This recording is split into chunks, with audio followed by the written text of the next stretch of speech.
Hello everyone. I'm glad to see you on my channel. The story I'm going to tell you today is pure. It is true that all the bad things that happen in life happen for a reason. It is said that we can appreciate the good things, the things when they happen to us.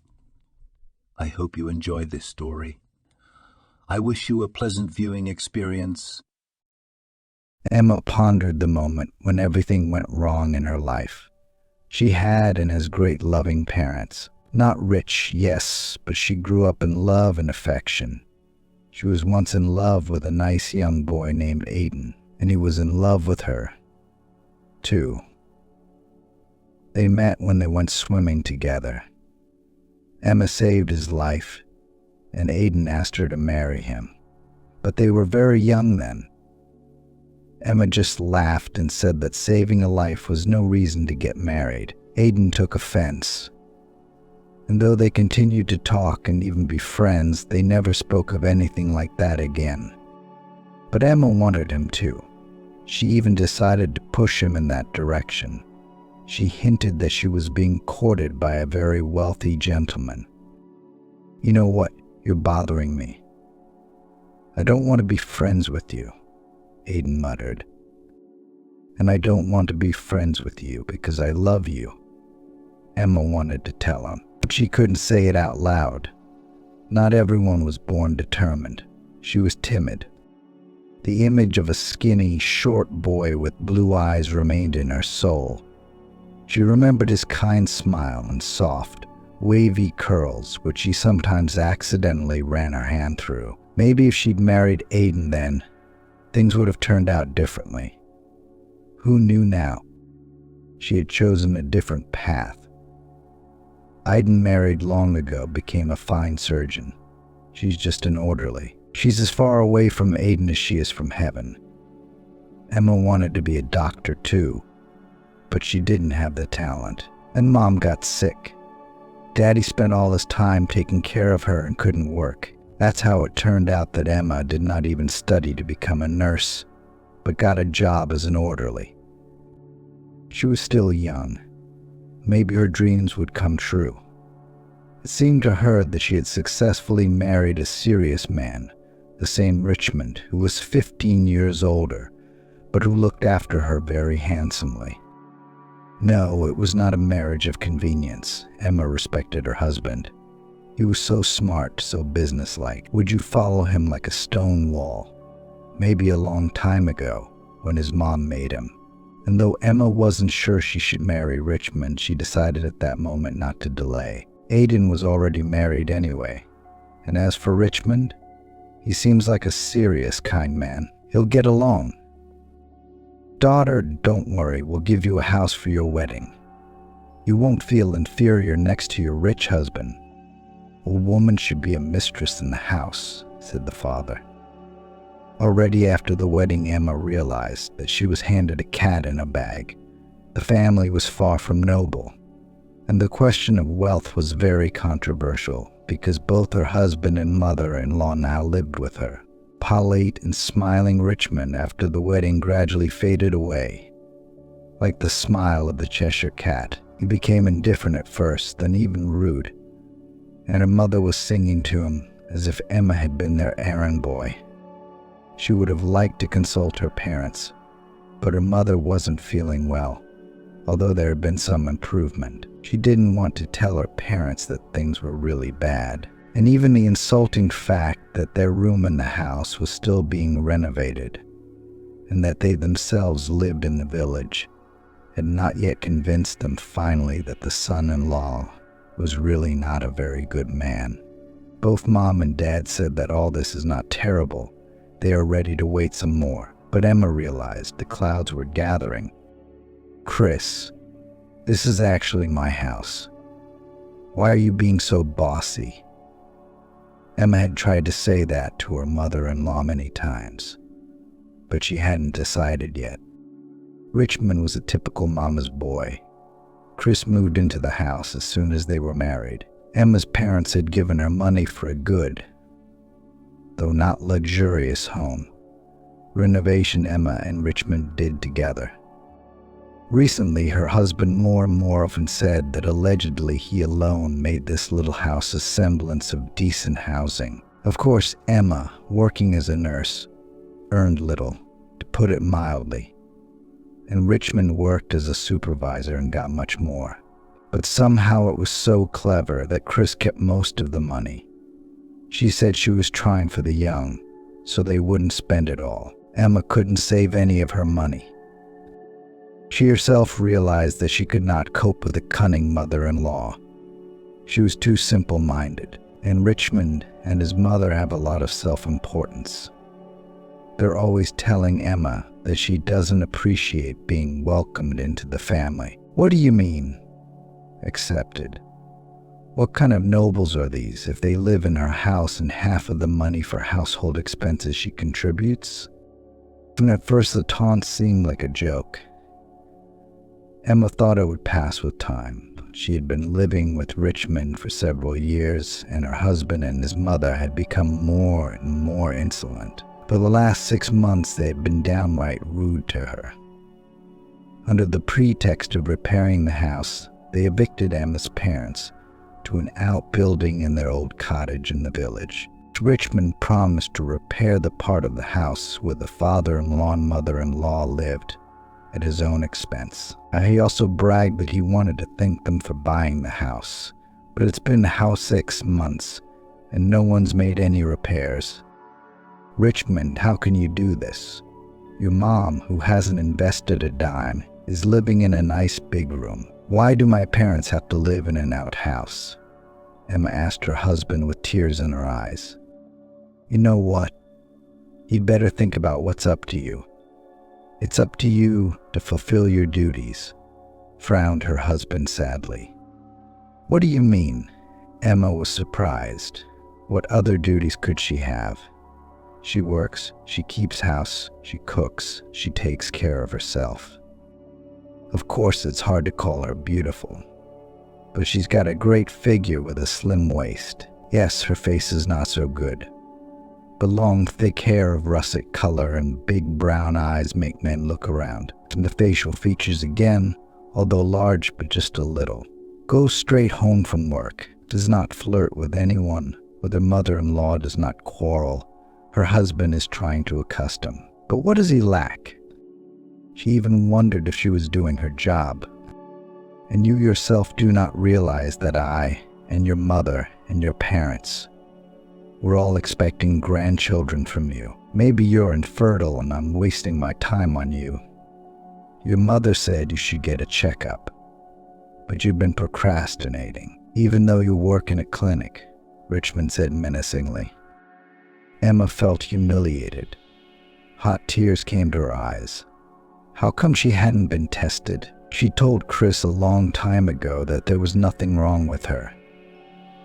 Asked her to send Richmond for a checkup. In a delicate, motherly way, she thought Richmond was pulling herself together, afraid the tests wouldn't be good. So I didn't rush him, even though I was looking forward to having kids. And then all of a sudden, this comes out. Richmond, there's nothing wrong with me, and your mom knows it. Maybe you're the one who's infertile. But are you going to get tested? Anger burst out. The others haven't complained, said the husband, who remembered that the wife of a doctor had given birth to a son by him 2 years ago, and she lies to her husband that it's his child. Richmond had no particular claim on this Kira. She was not his only mistress. Still, it was nice to see his marvelous genetics breed and multiply. And this Emma is babbling on about how he's the one who's supposedly infertile. What do you mean? Any others? Do you have someone else? The husband was about to run out of the room, as he always did when a serious conversation started. But little Emma blocked the way of a tall, hulking man with a high, bald head and a beer belly. She looked into his insolent dark eyes, in which you could hardly tell the pupils when he was angry, and made it clear that he would not walk away from the conversation. But what could her 58 pounds do against this carcass nearly 3 times as heavy? He just pushed her away gently. She was already flying to the couch. landing softly. Next time might be different. Know your place. Orderly, Richmond said and slammed the door loudly. What's that supposed to mean? He doesn't put me in anything, and he's got some other people in there, and I don't even have the right to ask about it. Emma thought as she lay on the couch, curled up like a little bird with nowhere to hide from the weather. Tears were streaming from her eyes, but she only realized it about 20 minutes later, when her eyes ached unbearably. The situation seemed extremely dangerous to her. If it went on like this, the cunning Richmond and his mother could deprive her of most of the house. They're experienced people, used to getting their way. So her parents, simple, hard-working people who'd worked their whole lives in a paper mill, had given away all their savings for nothing, so that their daughter and future grandchildren would have room. This house is all her humble and honest family has. How would she explain to her parents if she lost this family inheritance that had been gained by so much hard work throughout her life? She had to act to find out what was really going on with her husband on the personal front. But how to do that? She's only an orderly and can't afford to hire a detective and a lawyer to solve her problems. If she went to her parents, they would say something like, "Honey, don't get yourself worked up. Even if Richmond cheats on you, it ends quickly with men. Just pay attention to him."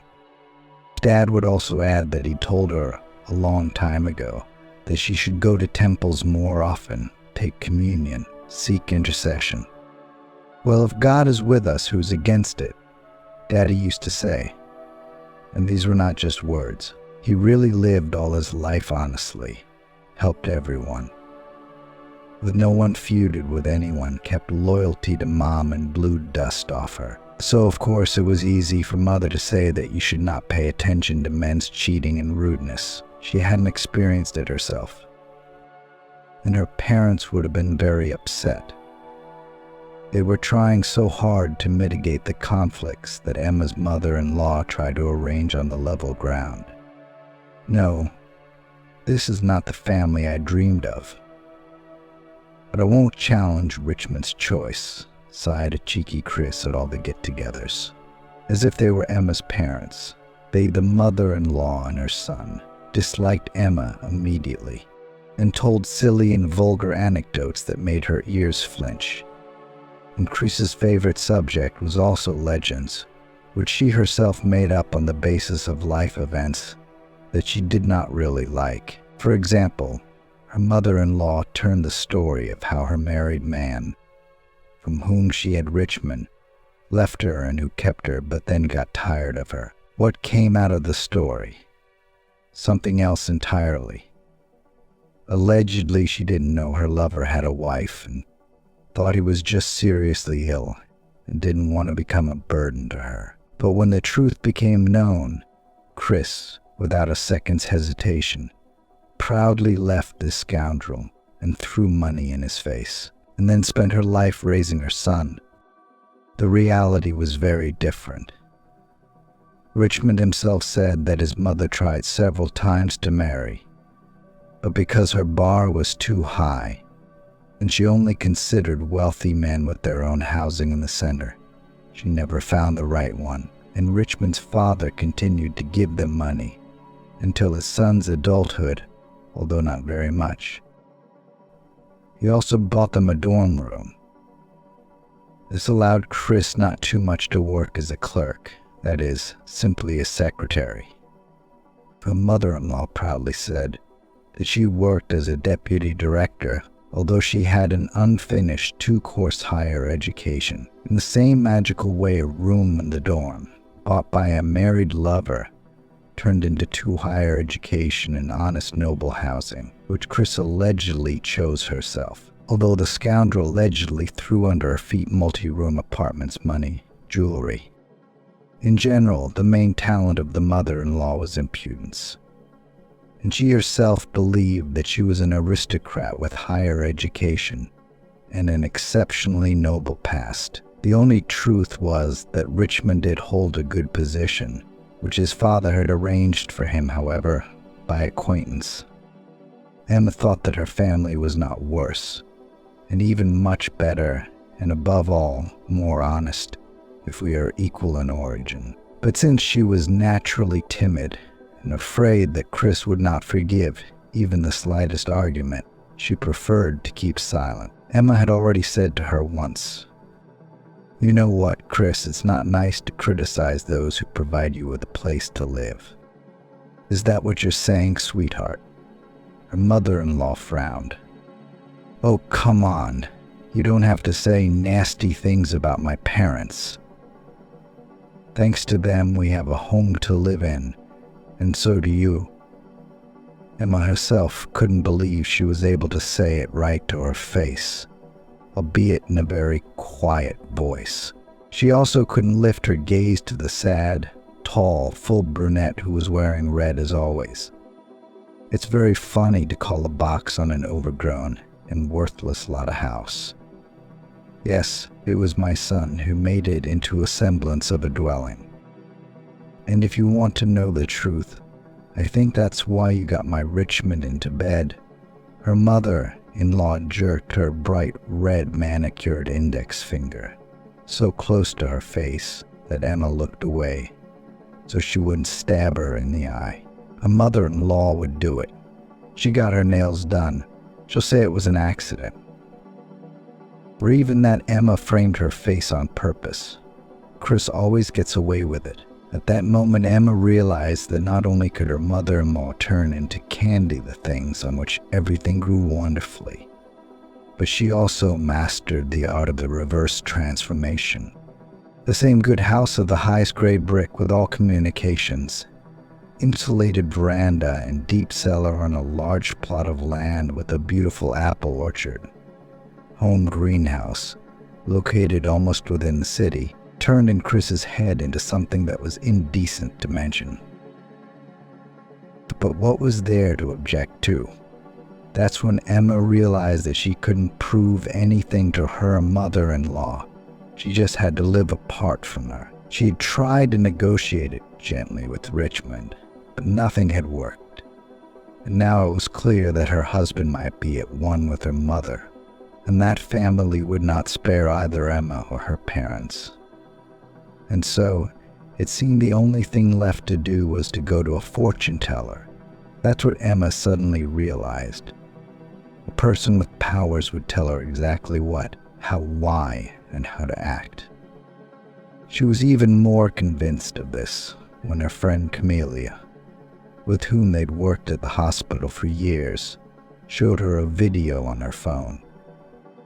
"Emma, I'm sorry, I don't mean to be a snake friend prying, but I was invited to an expensive cafe by this handsome patient who's taking care of me. And this is what I saw there." In the video, Richmond, in an expensive suit, serenely sat on a soft sofa next to the lady founder, who was 8 years older than him, but looked young and even did not hesitate to wear a very short skirt, also giggling like a girl. The meeting could not be called either business or friendly, especially since the hand of the husband stroked the knee of the lady, clearly Clay, not for the first time. Richmond felt very confident. "What on earth is going on?" "I know it's Helen. It's another wife of my husband's father's. He asked for his son's promotion, and not only did she help, but she decided to still have an affair with his stepson. Ooh, how disgusting that I once fell in love with a man like that. He also lied about being in good standing, and that's why he was being promoted. And now it wasn't just a red flag anymore. It was a real disaster." "What are you going to do?" Camellia handed her friend a handkerchief, because she was sobbing so much that her own was no good. "A fortune teller. I decided to do it yesterday, and you only confirmed that it should be done." Emma told her friend about all the suspicions. "You know, I understand that you're upset, but why do you need a fortune teller? What can she do for you? They are all unhappy, crazy, or just frauds and take advantage of other people's grief. Think about it," Camellia advised. and offered to finish cleaning instead of her friend so that she could go home early and rest. Emma clearly needed the strength to make a sensible decision. If things kept going at this rate, she'd give all the money to some strange ladies who'd make up that they were lifting a curse or a spell. "Thank you, Camellia. You're a true friend. My father also thinks it's a mistake to get involved with them. They'll always cheat and get you into trouble, but I have no other choice. And don't do anything for me. I even rest more at work now than at home. I put my family on my neck, and now I'm afraid of losing my own house." Emma cried again. Camellia poured water, gave her a sedative, and insisted that she go home early. Not to her place, but to hers. "We'll get some rest. I'll help you out. It's almost the end of your shift anyway," said Camellia. "What will my husband think if I come home late?" Emma asked in a low voice. "He doesn't seem to think about you at all. I'm sorry, of course," Camellia sighed. Emma took the keys to her friend's apartment and decided that it would be safe to call fortune tellers, though no one had approved of her plan yet. But there was still hope that someone kind and clairvoyant would take her by the hand and pull her out of the stream of trouble where she had involved herself. "Why aren't we working?" The superintendent suddenly appeared in front of the women, as if he'd come out of the ground. "Ben, I'm sorry, Emma's in some personal trouble. She needs to speak to her husband urgently. She's about to finish her shift anyway, so I'll finish it for her." Camellia decided to take the heat. "And what happened to the husband?" "Got in an accident, died, cut off an arm, a leg." The chief's tone didn't bode well. "No, he's not dead yet, but it's very serious." Emma tried to object. "And here's the thing, my dear. Remember, I let you go early last month, and you promised to work. Well, today is the day. If you quit, I'll fire you. I'm extending your shift till 12, so you women should only be fighting with your husbands." The manager had a fight with his wife this morning, who was unhappy that he was late at work and came home drunk. So Emma came into his life at the worst possible time. "What kind of man are you, Ben?" Camellia tried to stand up for her friend again. She was about to tell the situation, but Emma stopped her. She said she would stay and work it off. When the boss left, Emma waited for his footsteps to die down and dialed her husband's phone. He was probably still sitting at the coffee shop she was going to stop by on her way out. Her husband's voice did come over the noise. "Richmond, hi. What's that noise you're hearing? Where are you?" With who, her voice was agitated. Emma had never spoken to him like that before, and he realized his wife was serious. "This time with the boss," honestly answered the husband. "And she's wearing a short purple skirt. And you're probably stroking her knee," Emma yelled. "Are you following me?" Her husband, judging by his voice, was not ashamed. Not even a little. "Richmond, I know you're cheating on me. Do you know who you are?" She screamed in desperation. She had to get out her long restrained emotions. "Well, if you know, then you should know." "Don't call me." Richmond cut her off and dropped the call. When Emma dialed again and again, she heard that the caller was unavailable. A mechanical voice recommended calling back later. "And I've already taken a sedative. That's why I had the strength to call," Emma said to herself. And then she worked frantically to regain her composure. She realized that her husband was not only thinking of divorce, but no longer considered her at all. Richmond was ready for this turn of events and did not regret the separation. That was why the mother-in-law had been so disorderly lately, and why there was no room in the house for his parents because of the fake renovations. Emma had already said goodbye. Only she did not know about it and continued to think that she was living a family life. On this day, her spouse simply didn't come home, and Chris said through gritted teeth, "As my Richmond has decided to give you one last chance. If you've had the sense to pretend nothing is going on, you'll be fine." Emma didn't answer her mother-in-law anything at all. Now these people, whom she had thought of, albeit ill-mannered, as family, had suddenly turned into insidious invaders of her life and property. "What's up? How are you doing?" Helen asked the next day, when they both had the day off. Her husband hadn't shown up. "I called 2 fortune tellers. They both refused, even though I offered a lot of money," Emma sighed. "Wow, I thought people like that would do anything to make money. What did you offer them? To put a curse on their husbands or splash them with swamp water?" Camellia decided to humor her friend to bring her to her senses. Emma was looking very sad. It was as if she had lost a couple sizes in 24 hours. Her usually ruddy face looked as pale as if she'd been drained of blood. The latter wasn't far from the truth, though. "No, it's nothing like that." Emma didn't even smile, and Camellia realized it was bad. A friend said she'd said psychics to go to her husband's office and feel the energy of what was happening. But one said it was illegal and could damage her reputation. Another one discouraged her, saying she doubted her powers. Well, they hardly get asked to do that every day. Usually these fortune tellers just spread the cards in a quiet, safe place or look into some crystal ball. Of course, they don't want to take any chances.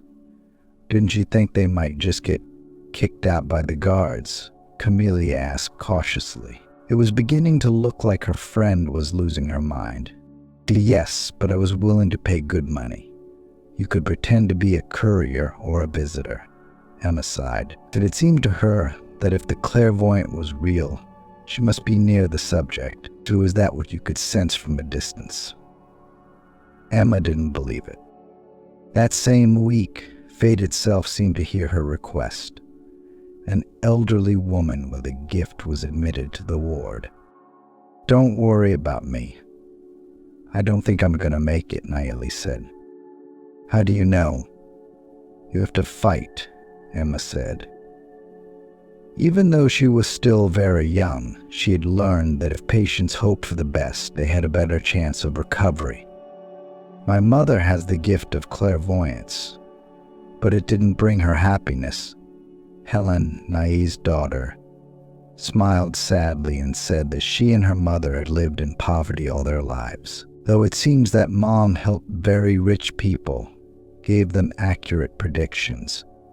That's why I'm not going to use my gift. I just want to be a woman's happiness, to get married, have a child, and for my mom to live a long time. I just want to live like a normal, happy person.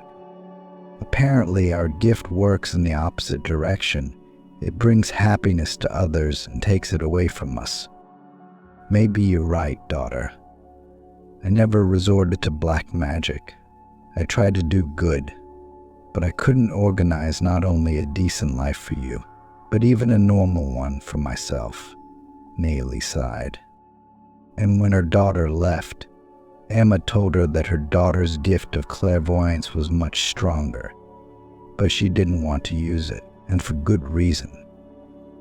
The one time she'd agreed to see her friend's future, she'd soon been in a car accident, even though Camellia didn't see any of it. You see, it's dangerous for strangers to watch the fate of others, and doubly so for your own, because you love this person and want everything to be well with him, sighed the elderly patient. But then how did you know that your daughter has such a strong gift? The nurse was surprised. She was very interested in the subject because she hoped to persuade Helen to help. She had a plan to go to an old friend and ask him to help her operate on Nayeli, and then her daughter would certainly not refuse. You see, sometimes Helen talks about things she can't possibly know. She just forgets where the future is and where the present is. Well, for example, 6 months before I got sick, she said I shouldn't worry and that Aiden would help me. And I'll be treated at a paid clinic, the older woman said. Wow, she knew in advance that I would want to go to my old friend and even where he was working now. It seems Helen will definitely be the one who can help. Emma rejoiced. It was as if she had seen the light at the end of the tunnel of her hopeless situation. It was impossible to think of such a thing. She hadn't even told anyone that she'd remembered about the talented surgeon, only now she'd started thinking about it. Maybe that's the way it's going to be. Who knows? Emma reassured the patient. Then she caught up with Helen in the corridor and honestly laid out the terms of the deal. She'd go to her husband and find out, and Emma would try to arrange an operation that could otherwise be had for a lot of money, and that's very soon. Or wait for a quota. I can see you're an honest woman. I am. I'm willing to take that risk for my mom. Where do you have to go? Helen asked.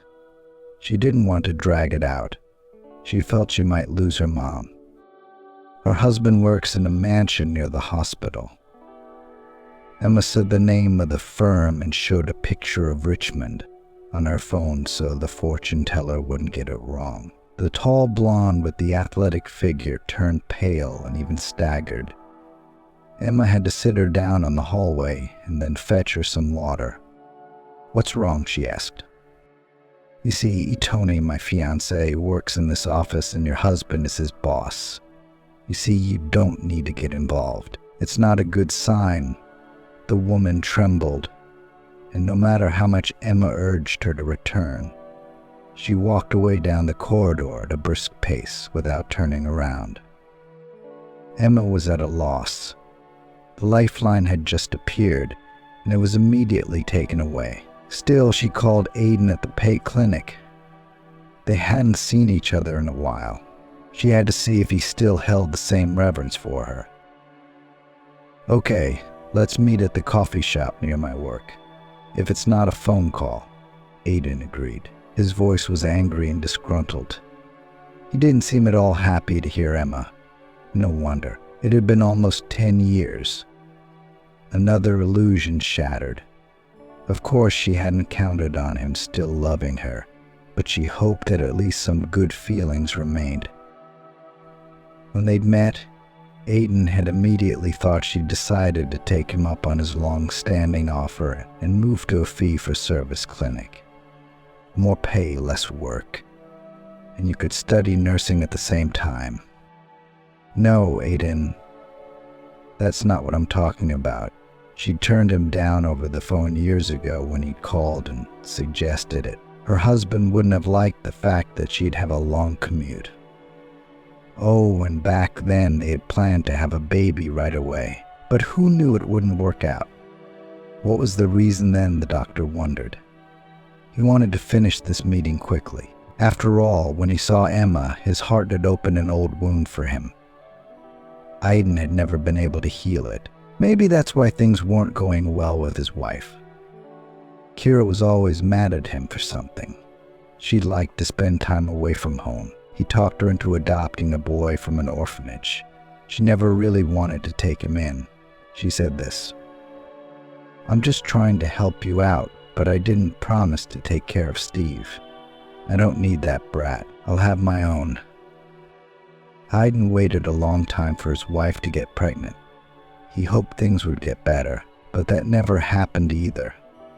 And recently he found Kira on birth control. She also started locking herself in the bathroom a lot and talking to someone in the evenings. When he asked what was wrong, she said she was talking to a friend. But he had the feeling that he suddenly realized that he had long ago become a stranger to her. He didn't know what to do. And then there was this Emma. However, 3 years ago, when Kira had left him for a while, he had called her himself. Hope flared up that it was still possible to jump into the last carriage of the departing train of love, but Emma replied that she was already married. So it didn't work out. Why now, when he's got enough on his plate? Emma deigned to show up. That's what went through his head. You see, there's this woman, Naomi. She's dying. She needs an operation in your line of work. So I thought I'd reach out to you for old time's sake. I thought you said you were available if I needed anything. She's blushing. It was awkward. The surgery was expensive, and Aiden would have to explain to his superiors why they'd taken the patient, or pay out of his own pocket, because even though it was cheaper for his own people, it was still very expensive. Amma, I'm sorry. You saved my life back then.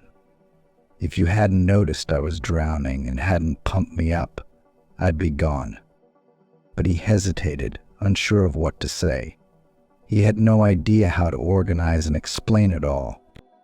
His schedule is booked 6 months in advance. He's working his ass off as it is. I'm asking too much, aren't I? Emma's voice was tinged with pain. She apologized and was about to leave. Emma, I'm sorry. That's not what I meant. I just can't guarantee it's going to work out. Is it really that important to you? Aiden asked. It is. I promise I'll never go to you again. Emma looked at him pleadingly. Somehow he felt sorry that she would never offer to meet again, but he tried to hide his feelings. He asked her to email him all her details and didn't even ask her who she was. Thank you, Aiden.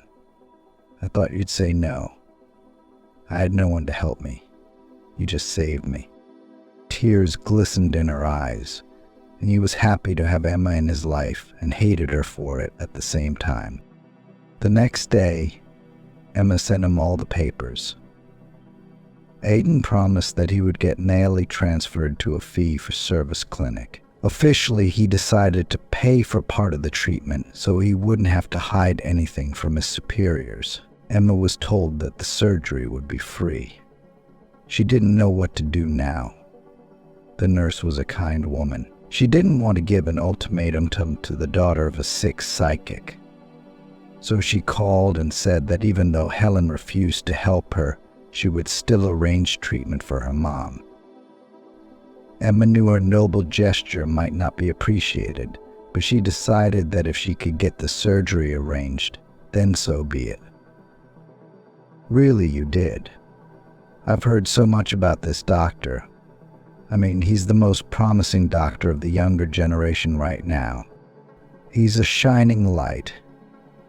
Helen rejoiced and said she had to help Emma in this situation because it wasn't that much to ask, compared to Mom having a chance to survive. When all this was told to Naomi, the older woman was very surprised. Wow, it's a miracle. And I thought it was time for me to go. Old enough to hope for nothing, said Naomi. Mama, what are you talking about?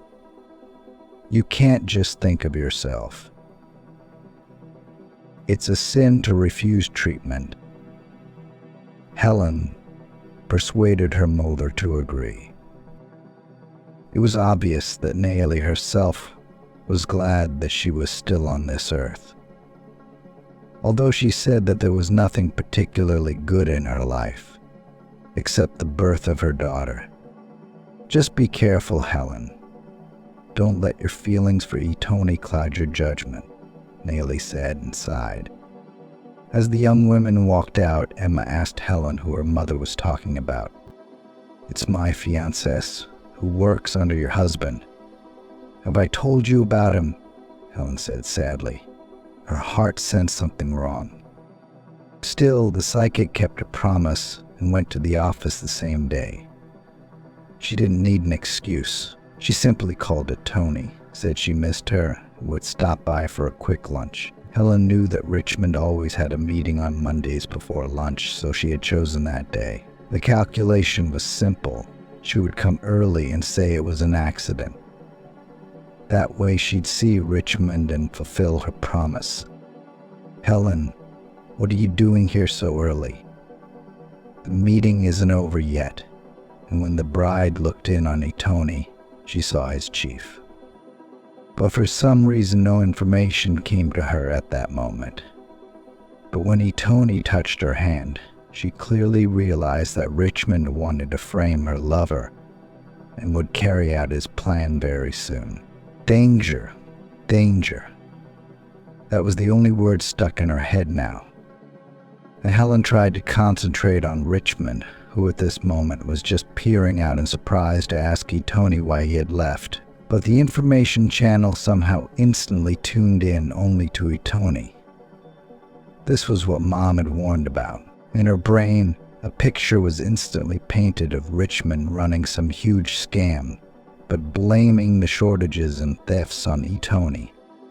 She'd seen the groom in prison, and Richmond had been praised by a man. He looked just like him, only older.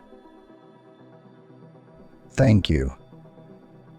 There's a reason we trusted you with some of our stock, son, the man was saying to Richmond, in the vision from the last of his strength. Helen tried to concentrate on what her fiance's boss thought about his own wife, whether he was going to file for divorce, take the house away. But nothing else came to mind. Helen, what's wrong? She woke up to Tony shaking her by the shoulders. What's wrong? She was jerked abruptly out of her vision, as if she had awakened from a terrible dream. The anxiety never let go. Well, I've been trying to wake you up for 10 minutes. You're not answering me. I thought it was time to call an ambulance. The boss got angry that you pulled me out of the meeting, asked if everything was all right with your head. Tony confessed. He knew his fiancée was strange, but he didn't think it was to this extent. Tony, I need to think things over. We'll talk later, Helen said in a sudden rush. She didn't yet know how to tell her fiancé what she had seen. She was afraid it would bring bad luck on herself or on him. Why did you come here? The broad-shouldered, brown-eyed brunette didn't understand. He was beginning to think that Helen was pregnant or that something had happened to her mother. But the bride never said anything. She also looked at his boss like he'd done something bad to her. But Helen, on the other hand, went to the hospital to report her failure. When she recounted everything that had happened, she concluded, "So it turns out that I've become obsessed with my fiancé, and I know for a fact that he's in danger from your husband. I didn't see anything about your situation. I'm sorry I let you down. But I warned you that neither my mom nor I have ever been in anything but trouble. And unfortunately, neither have the people we've read to. I don't blame you for anything, Helen. We tried it. It didn't work. I'd still be happy to help your mom. And I can't blame you for loving your fiancé," Emma said. She'd gone to Aiden's house to offer her help with the surgery. She found out that he was going to pay for part of the treatment himself. She was very uncomfortable. "I'm sorry. I'll pay you back someday," Emma said. "It's okay, you saved my life. And money can come in handy. But I'm glad you're going to help. Not having to use the nurse is a relief. Why don't you at least tell me who this woman is?" Aiden asked. "Oh, it's a long story," Emma sighed. "Well, let's discuss it in the cafeteria." "There's no one there right now," Aiden suggested. While they ate, Emma told him absolutely everything, including her doubts about her husband and the fact that she might lose the house and that Helen had gone to Richmond's office. "Oh, wow. You know, it's worth anyway to save the life of an elderly woman with no one to help her. And as for your situation, if there's a problem, you can come to me again and again and again. In fact, you can come to me all you want. My life is worth something too," Aiden smiled. "Thank you." "I'm so sorry," Emma wanted to tell him about the love she'd foolishly lost, but then she thought it was inappropriate. "You have a wife now, don't you? It's too late to change." For some reason, he didn't ask her what she regretted. He just looked at her longingly and blushed. Aiden didn't know that at this very time his wife Kira was about to announce that she intended to leave him once again. She was sitting behind a large artificial palm tree. Emma's face seemed familiar to her. Kira remembered seeing that pretty face in her lover Richmond's wallet. Oh my God, that's his wife. I'd have to warn her right away. So Kira decided not to tell Aiden that she was going to leave him for good. But she decided to show off for her lover by dialing his number. "Richmond, did your employee's wife come to see you yesterday?" And she sat in our waiting room, half fainted. "How do you know that?" Richmond was surprised when Kira told him everything he had overheard. He thought that having mistresses was not only pleasant, but also very useful. His wife helped him in his career, and she could also be used to fool his father. Kira had warned him in time that his stupid wife was sending him scouts and psychics. Good thing he found out in time. "What about my wife and your husband?" "She's having an affair with him." Richmond was suddenly jealous in a way he hadn't expected. He pictured that simpleton Emma having an affair behind his back and then batting her eyelashes. "What do you care? You're gonna dump her and take the house anyway. Or am I confused?" Kira grinned, thinking that Richmond was the kind of man who could do anything. But their wives had to be pure, loyal, and faithful. Why would he do that? Does it make him feel better to cheat? "I'll talk to you later." Richmond hung up the phone with indignation. Oh my. And he thought that maybe Kira would be his next wife. She's madly in love with him, and with her husband she has nothing for a long time. But now, when she dared to giggle at him, he immediately realized the rotten nature of this Kira. So she gave herself away. No, not the kind of wife he was looking for. Only a pure and good woman is worthy of him. Richmond had not been very fortunate in life. His father was extremely greedy, so he has to grovel, work, and hide his income. If he'd given his air factories and steamships, there wouldn't have been a problem. Who's to blame that Richmond has to make a life out of nothing? His wife will give him the house, or at least half of it, and his daddy will give him the money.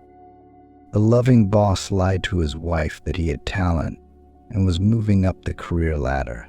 And Kira now helped realize that the plan to shift responsibility to Itoni needed to be implemented faster. People were only means for Richmond to create his happy life. He walked on their heads like steps, and he never considered what they would pay for his happiness. He didn't think about the fact that he would ruin many who were not guilty of anything. Richmond didn't care. He had to think only of himself, the one and only one he loved. Meanwhile, Helen was at home trying to convince Itoni that he should quit his job immediately. She had, of course, mentioned her gift in passing before, but Itoni thought it was just a woman's joke. She's making it up. "Helen, look, you're making up these powers. I don't know why, but a lot of ladies pretend to be gurus instead of just being good wives and mothers," Itoni told his wife. "Look, I wouldn't tell you anything, but the vision won't go away, which means it's really important. You're in great danger." Helen was already crying, begging her lover to believe. The conversation lasted more than half an hour, and he only got angry. "Maybe you want to hurt me. Are you jealous? The boss only entrusted me with the right to sign important documents, and before I can tell you, you show up at work and make a spectacle of yourself. It's all because your career is failing and you're painting your mediocre pictures. Admit it." Itoni just didn't want to believe Helen was telling him the truth. He had already painted his brilliant future in which he was being promoted. It wouldn't hurt anyone to be on short notice with the son of the main founder, even if that son is illegitimate. Richmond has a good relationship with the founder's wife, but it's clear it's not platonic. Yeah, well, his dad barely shows up at the office, and I've never seen them cuddle in the parking lot. And Tony? What does he care? He works to make money, not to lecture his boss. Helen, you know what? Let's break up for a while. You get your delusions out of your system, then call me, said Tony. Because after she got down on her knees in front of him, he realized, is she just a hysterical or an evil, jealous woman? Who cares which? He wasn't going to sacrifice his career for a woman's fantasies. Just a week later, Richmond took Tony with him on a business trip, and early one morning a gunshot rang out from their hotel room. When the police arrived a few hours later, because they had to drive out of town to get there, they found traces of blood. And when they matched it to the mother through DNA analysis, they concluded that it was Richmond's. What's more, the boss's cell phone was under the bed, and he sent his wife and mother an alarming message, saying that his deputy was acting very strangely and seemed to be planning to kill him. What? Are you going to deny it? Or are you going to tell me where you hid the body? There's a lot of people missing at sea in the southern town. So the first thing the police suspected was that Tony just took the body on a boat and drowned it. If that was true, he'd already been swept far out to sea, and nothing would be found. The only thing left to do was to get a confession from the killer. All the evidence said that the boss was never coming back. Look, I didn't do anything wrong. And you know my fiancé warned me. Tony tried to tell about Helen's vision, but the investigator only grinned into his mustache and asked him to come up with a more convincing proof of innocence. Tony was taken into custody. It became clear that he had little chance of getting out. And when the police found out that he had also signed papers that helped to pull off fraudulent schemes, they thought they had found a motive. Helen made a special trip to this town. She tried to explain to the police that Richmond couldn't be presumed dead. She was sure. Tricky Damonum. Look, get rid of your family of lunatics. I hope your fiancé goes away for a long time. What were you hoping for? Naive. Why don't you tell me if you helped the groom hide the money? That's the answer. We'll still prove that Tony is innocent, and I'll expose this crook, Helen tearfully shouted to the investigator. You know what's better than water? Here, subordinates often eliminate bosses, even just out of envy. So to speak, no one canceled the class hatred. If there's a lot of money involved, it's even harder to resist. Apparently your fiancé's a psychopath, and you didn't know him well, or your boss did some digging on him. Anyway, I'm sorry. The policeman felt bad that he had driven this desperate woman to more hysteria. Well, idealizing is in her blood. And she also made up that she has a gift. It's not like that's a crime. Clearly this lady is crazy about her fiancé, and love is notoriously blind, he thought. Helen returned home and told Emma that same day that there was nothing that could be done to help, and the situation was over. She feels that this Richmond is alive, but she can't prove anything. Helen, wait, don't jump to conclusions. This is very hard for me too. My mother-in-law accuses me of having something to do with her son's death. Like she was afraid he'd take the house away from me. And she even went to the trouble of calling the police and telling her side of the story, Emma said. Oh, it was my gift that brought the misfortune, Helen sobbed again. Then it's my fault. I just wanted to talk you into going to the office, Emma lamented. Wait, what if we put a nationwide ad out so that those who saw it could report it? Helen suddenly suggested. Oh, I don't think the police would agree to that, because they think my husband is dead, Emma said. Well, let's go to the press then. I have a friend from school who has connections. I think it would help, Helen said. And the very next day, many media outlets ran a notice saying that the man in the photo might have lost his memory and therefore they were asked to report his whereabouts by phone to his relatives. Particular emphasis was placed on the audience of the city in which Richmond went missing. It was thought unlikely that he would have traveled so quickly. Probably afraid of getting caught on camera somewhere, so we just waited. Just the next day, a man called and sent a tape that showed Richmond, though wearing dark glasses, but quite recognizable. He was having drinks in a cafe on the boat and was clearly having fun. Emma immediately reported it to the police, and the married dead man was captured. Richmond was forced to admit that he faked his own death, just cut his hand. That's how the blood came out, and it wasn't hard to write a message to his wife and mother. Yes, the lady was right, thoughtfully said the investigator, and after a short time let Tony go. Then he told his colleagues for a long time that nothing happens in life. Some crazy woman came in, but she was telling the truth. Helen was even called and offered to cooperate sometimes with the police, but she refused. She took the situation as a final warning. Decided to just be a good wife and mom because God had spared her fiancé from danger and prolonged her mother's life. Emma, it's a good thing I met you. You're a very good person. I went over the edge, but I didn't fall. Is Mom alive now? Let's see each other sometime since fate has brought us together, Helen suggested, whose life was getting better. Of course, I also immediately realized that you are a very decent man. And even if you had refused me then, I would not regret that we pulled your mother from the dead. She's had enough grief in her life. Let her enjoy some peace. Did you tell her that you and Tony are expecting twins? Emma asked. Of course she was overjoyed.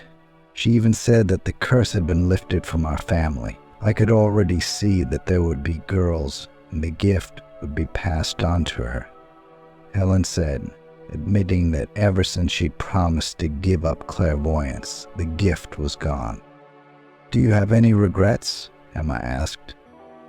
It's great to be able to see the future, but it's better to create it, Helen replied. And Emma agreed with her. She, too, decided never to go to a fortune teller again. Her mother felt much better that day for some reason. Now her parents lived with Emma, and her mother-in-law was back in her dorm room. And Emma sincerely hoped that Richmond's father would not chafe over the money he had stolen with his son, as he had threatened to do. It was unlikely that the mother-in-law was in on it.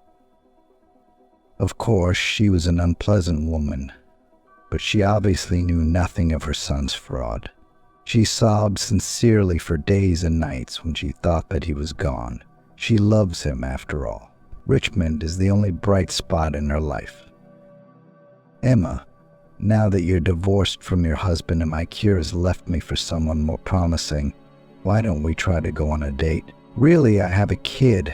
Aiden told her that he wouldn't give up his adopted baby boy for anything in his life. Emma didn't expect him to. She'd met Steve, and she thought he was a very sweet kid, albeit a little mean.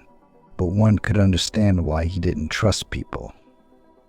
It should pass with time. Aiden, I've wanted to tell you for a long time that I loved you then, and I wish I'd married you, but I thought it was too late. You were married, weren't you? She stopped talking and added, I have a child too, or rather I will. I'm pregnant by my now ex-husband. But you're not going back to him, are you? Aiden clarified just in case. Who knows those women? What's on their minds?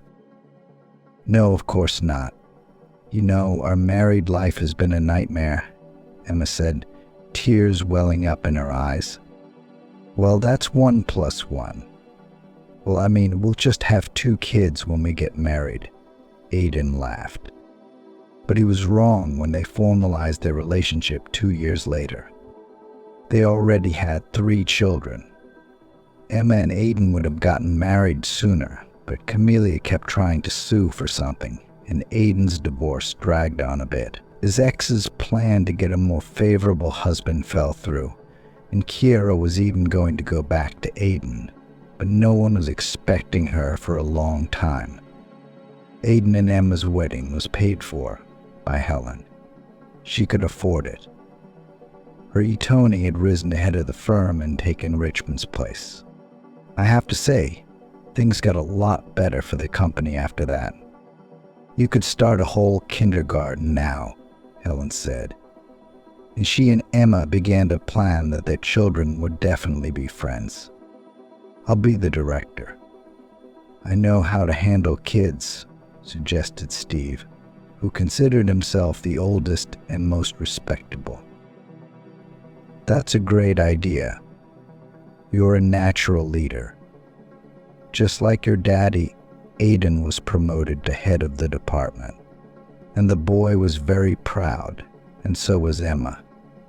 And after the birth, she was going to go to nursing school after all. Thank you for reading to the end. If you enjoyed the story, please support me with a thumbs up button. It's one click for you, but it means a lot to me. Thank you in advance.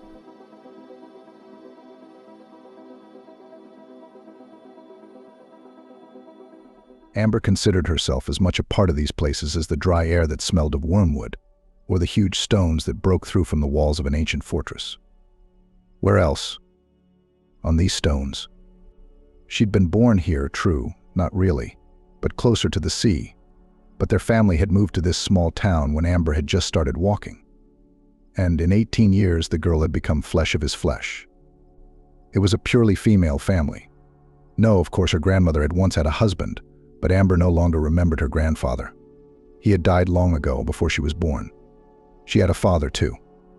And he was the one she remembered, and she loved him very much. But he couldn't find a job that would allow his family to live in relative poverty. So he took a job as a shift worker, flying across the country every month, far beyond the Rocky Mountains. Mom began patching holes after years of being broke. The family needed everything from new bedding to replace dilapidated ones to coats and boots for growing Amber. Dad loved the West. He told stories of bright summer nights casting tin, of funny coyotes, of moss falling underfoot in the swamps when he went huckleberry picking. But Dad had not only found his place in life, he'd also found a soulmate, someone named Lauren, who worked for him as a cook. He never came back with Lauren. Lauren had her own apartment in Sacramento, and out west, they were given a room in a dormitory for shift workers. Her father continued to send money for Amber, probably most of his Western earnings. Amber didn't want to touch them.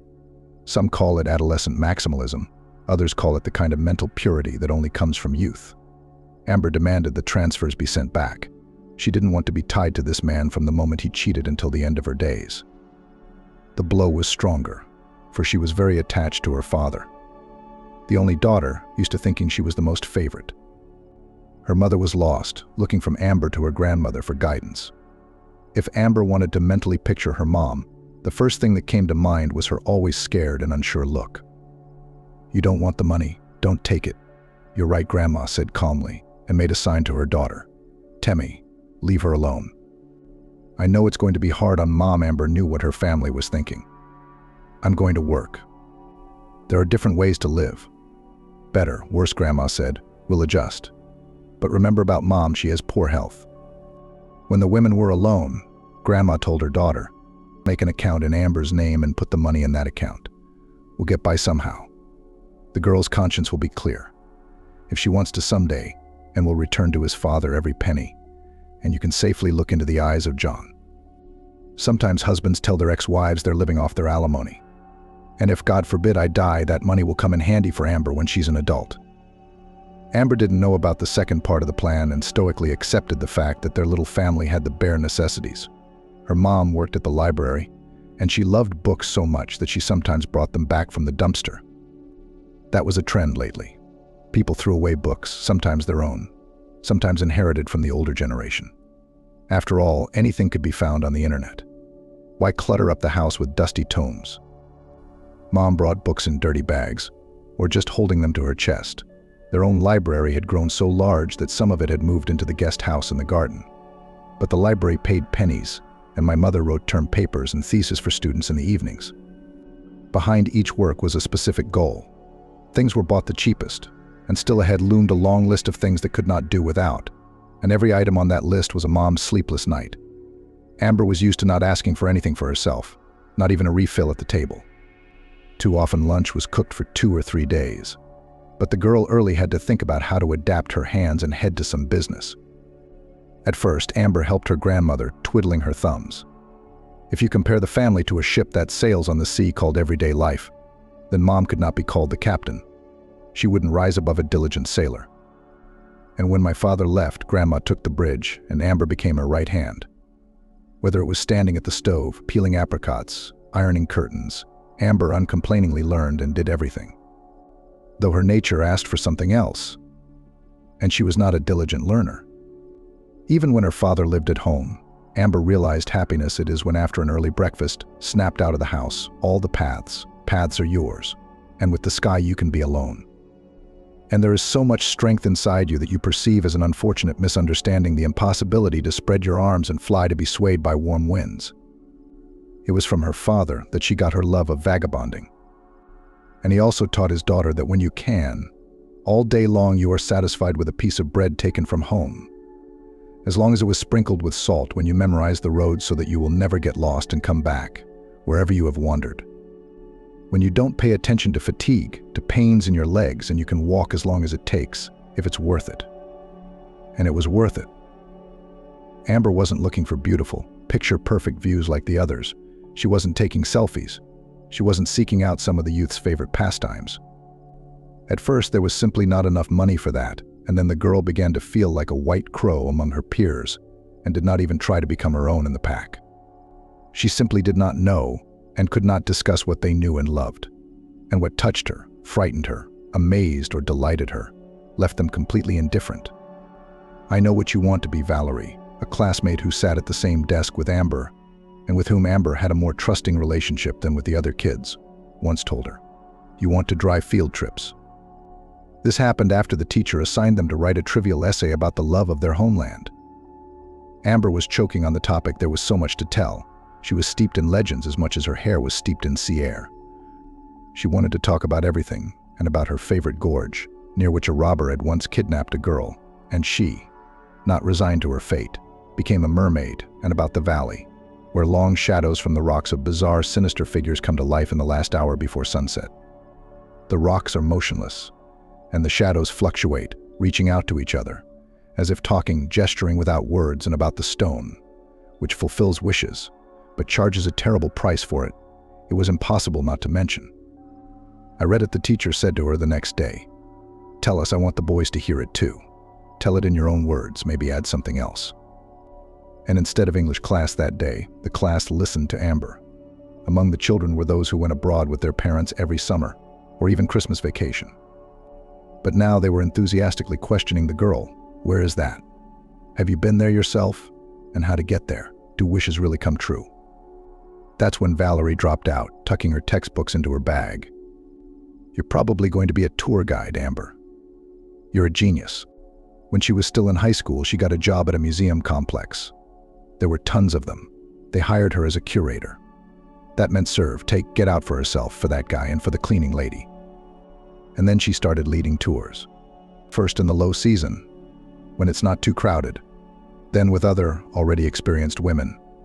And now she had her own page on the internet, and on the author's excursions, which offered Amber, signed up in line. She bought a car, the loan for which she had to pay off until the second coming. And she took people to places the guides rarely went, unless they were desperate amateurs. Mostly her clients were families or young couples who were no strangers to romance. And many, many people asked enthusiastically at the end of the tour, "Don't you take them to the fortress?" Amber never took anyone to the fortress, although for a long time it was a very popular route. Until someone upstairs decided that it could be dangerous for tourists. Stones crumble, and sometimes whole blocks collapse from the fortress walls. Cave vaults collapse. It would be good to reconstruct, but there was no money for reconstruction, of course. And the excursions became illegal. They were offered as part of other routes in the vicinity. The guide tempted, "Let's pay a little more per nose and go to the most extraordinary place we have in our neighborhood." But Amber never took anyone to the fortress. It was her sanctuary. Jerry realized he had been cruelly played. He was barely alive, you might say, after a worsening ulcer. When he'd been seized that night, none of the household had thought it was that serious, or, one might even say, that bad. But Lisa did not want to long to look at the suffering of her husband. Jerry was lying in the fetal position, afraid to move, so as not to become more painful, and called an ambulance. Everyone thought that the matter would be limited to drips and hospitalization for a week. At the very least, surgery. But Jerry wasn't getting any better. The tests didn't seem to show anything critical. But the surgeon took him to the table, rather guided by intuition, which has and will continue to help real doctors. And in the process, it was discovered that from the smart devices, it turns out, something can escape. And it was hard to take Jerry away from death. He came hard from anesthesia, and for several days even the strongest drugs did not significantly alleviate his suffering. The head nurse was particularly warm to him. She was the one who came up with the idea of letting Jerry sleep at all costs, because sleep is health. She persuaded the doctor to add sleeping pills to the prescribed medication.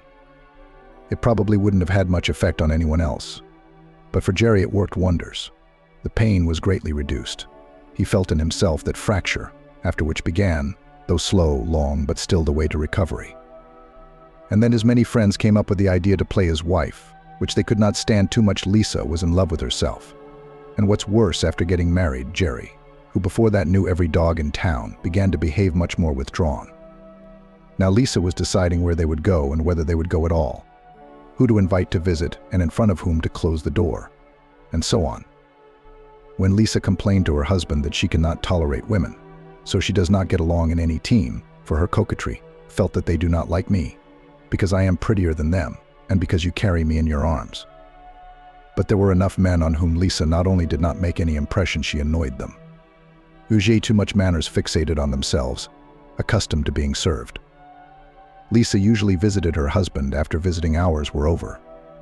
She and Jerry had a goodwill at the hospital, and once again Lisa was demonstrating that she was different. She didn't fill her bag with cans of hot food, she brought only fruit and water, sitting by her husband's bedside like a graceful butterfly. As she thought herself, a viper, as others thought. The prank the Powells had planned turned out to be cruel not only to Lisa, but to Jerry himself. But when they had conceived it, it had seemed so successful that the friends, as they say, had balked at the consequences. Without difficulty, they found a smashing girlfriend of one of them who agreed to play the part. They asked the same head nurse for a white coat on some pretext. One of the friends was on duty in the corridor, waiting for Lisa to arrive to give the signal. Jerry was asleep in his room. He had gotten his sleep in his sleeping pills early today, and Lisa, entering the room, caught a wild picture. The nurse was wearing almost nothing, only a conventional white robe on her shoulders. She was sitting in front of her husband, in a pose that the young woman found the most obscene of all possible, legs spread, showing off her charms. The nurse was holding a plate of omelets, scooping them into a spoon and clearly about to feed Jerry. The friends knew Lisa's character well enough to calculate how she would behave. The woman didn't squeal, didn't throw a tantrum. She simply dropped her bag and stormed out of the room. A few minutes later, one of the buddies came out, smiling. The scene gave him pleasure. Let her feel for once not like a queen, but take the place she deserves, a bitch in her own right. Lisa hadn't shown up at the hospital since. When Jerry called, she hung up, and when he was discharged, he had to move back in with his parents. He hoped temporarily. Sooner or later, he and Lisa would reconcile. She didn't even notice I was asleep, Jerry lamented. They'd chosen a pose so she couldn't see my face. Except that sister's a stripper, for crying out loud. I had no idea what the bastards were up to. I call them up, and they're laughing their asses off. You should thank us for saving you from that snake. At least we gave you a break. It'll kill you. Jason listened to Jerry's wailing and went about his business. Maybe that's why Jerry came to him. He knew he'd be listened to, but not ridiculed, judged, or bombarded with advice. Jason lived a hermit's life. If it could be said of a man who didn't live in a cave or a hut, whose apartment was on the top floor of a 5-story building, a 2-bedroom in a Khrushchevka on the edge of a big city, and then the private sector began. From the balcony you could see the river. There was a bus ring curled up near the house. There was a mini market and a few stores. Jason would come down here to get groceries, and when he decided to buy what he needed, he'd go back upstairs almost immediately. but sometimes he'd still take a walk to the river. The old houses had long ago pushed the 2- and 3-story mansions away from the embankment, and there was only one way to get to the shore, past the high fences that kept out the elite from the nobility. Jason walked without realizing he was walking like a prisoner with his hands behind his back, standing by the water for long periods of time. Even if it was windy and damp, the Mississippi was cold just to look at. Sometimes he took a different route and went up into the mountains. It was a short walk to them, just a couple of streets, and here he was at the foot of one of them. And a paved road serpentine led to the top. It was used to take children to the camp every day. There was a mast on the mountain. There was also a radio and television station. The serpentine lengthened the way a little, but it was not worth going straight ahead. There were vipers on the slopes when it was warm, and he had to be careful not to step on one. None of Jason's friends lived like him. They considered him a crank, but agreed that perhaps his profession required it. Jason wrote books. Those who had known him for years said that he had been different before, a romantic with a wanderlust, an athlete who had achieved a lot. A man who was open-minded, even overly so. And Jason had met his Emily on one of his camping trips. Both of them were the kind of reckless people that old songs talk about. The old compass is calibrated, the maps and edges are obtained, and to storms like avalanches, the treacherous trail, happy to whom the pinching feeling of the road is familiar, but where the wind tears horizons and blows the dawn. Jason brought the girl to his town right after that hike, straight from the Appalachians. They'd rented a room, then inherited the apartment, which Jason had never changed since. And for the few years he and Emily lived here, their house was open to everyone. There wasn't an evening when friends didn't gather, and even the neighbors would come over to listen to guitar songs and say, "You guys don't need a TV." Jason was writing his second book at the time. The first was well received, and it gave him confidence that the path is chosen correctly. You just need to go and go on it, every day marking the right number of steps. Well, that is lines. Jason went to the sea to finish the novel, and Emily, of course, went with him. It was already low season, and prices were down, so it was hoped that it would be possible to live by the sea for a few months. Money was still tight. But in late October, Jason returned home to bury Emily. The young woman's death had been a tragic accident, but even among her closest friends, no one knew anything for sure. It seemed that Emily had crashed after falling from a height, either during an excursion or during an outing with her husband in the mountains, or maybe on the rocks. It was believable. The boys were not particularly careful, and they'd had all sorts of adventurous adventures before. Emily was buried in a closed casket. Jason hadn't notified anyone about the funeral. Whoever found out by chance showed up, and it was immediately apparent that Jason had changed dramatically. He was silent, as if he had water in his mouth, hardly answering questions, ignoring condolences, and apparently wanting to be left alone. Well, grief affects everyone differently. Some people go to people to cry on someone else's shoulder, and some people don't want to expose the bleeding wound in their soul. Eventually, they got rid of Jason, gave him a chance to live the life he now wanted, and he craved privacy. From then on, he spent most of his time in the apartment, allowing himself nothing but occasional walks. But he still wrote books. True, they had changed. If before they were novels, twisted plot, where the adventures of the heroes did not give the reader an extra breath, then now Jason apparently was not capable of such a thing. Once he was fond of biathlon, took places in competitions, and now wrote stories about sports in the style of realism, with knowledge, but not so exciting anymore. Before he had a rifle for biathlon and excellent skis. When he gave up sports, he sold it all, but later he bought a gun again, an expensive hunting rifle. Now it hung over his bed at home. It was probably the most valuable thing in the house. "What do you need it for?" John asked him one day. He went to his friend's house more often than anyone else. Jason hadn't completely closed the door on his old friends, and everyone knew they could come to him and ask to stay for a few days. For example, if there was a family quarrel. And now John was practically living at his place. You don't go hunting anyway. You say you can't kill anyone. Jason looked at his friend without a smile. Maybe I'm just saying that. Or was it before? John was confused. He didn't know whether to take it as a joke or as. There was something about Jason's look that. Until now, he'd been sure that his friend was incapable of raising a hand against anyone. Now all he had to do was break the awkward pause and turn the conversation to something else. Well, that was easy. How am I supposed to make up with Lisa? John asked wistfully. She not only does not want to talk to me on the phone, but also does not let me home. It was clear to everyone Lisa wants to be begged for forgiveness. But in her heart, she's also afraid that John won't have the patience. She's walking the line.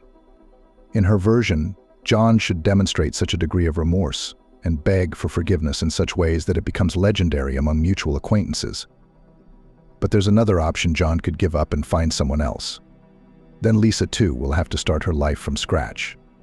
And there's nothing worse for her. "I don't understand," Jason said. "What are you worried about? Is Lisa alive? That's the most important thing. And the rest." And he waved his hand.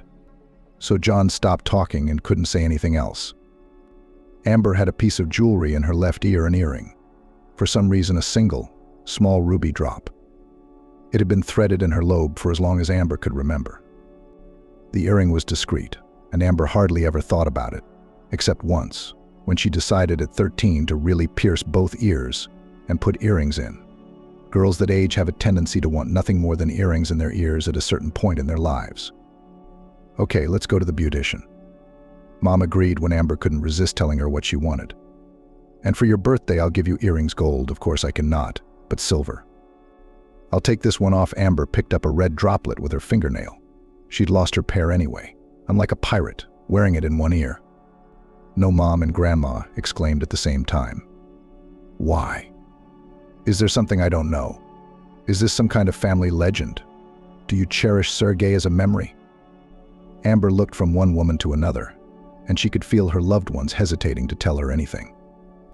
"Just put it on and consider it a fairy tale," her grandmother added. Amber's eyes lit up. Scary tales were her favorite thing in the world. She'd read them all at the children's library, and she loved the ones with the lions, mermaids, and sorcerers more than the funny stories about girls and bunnies.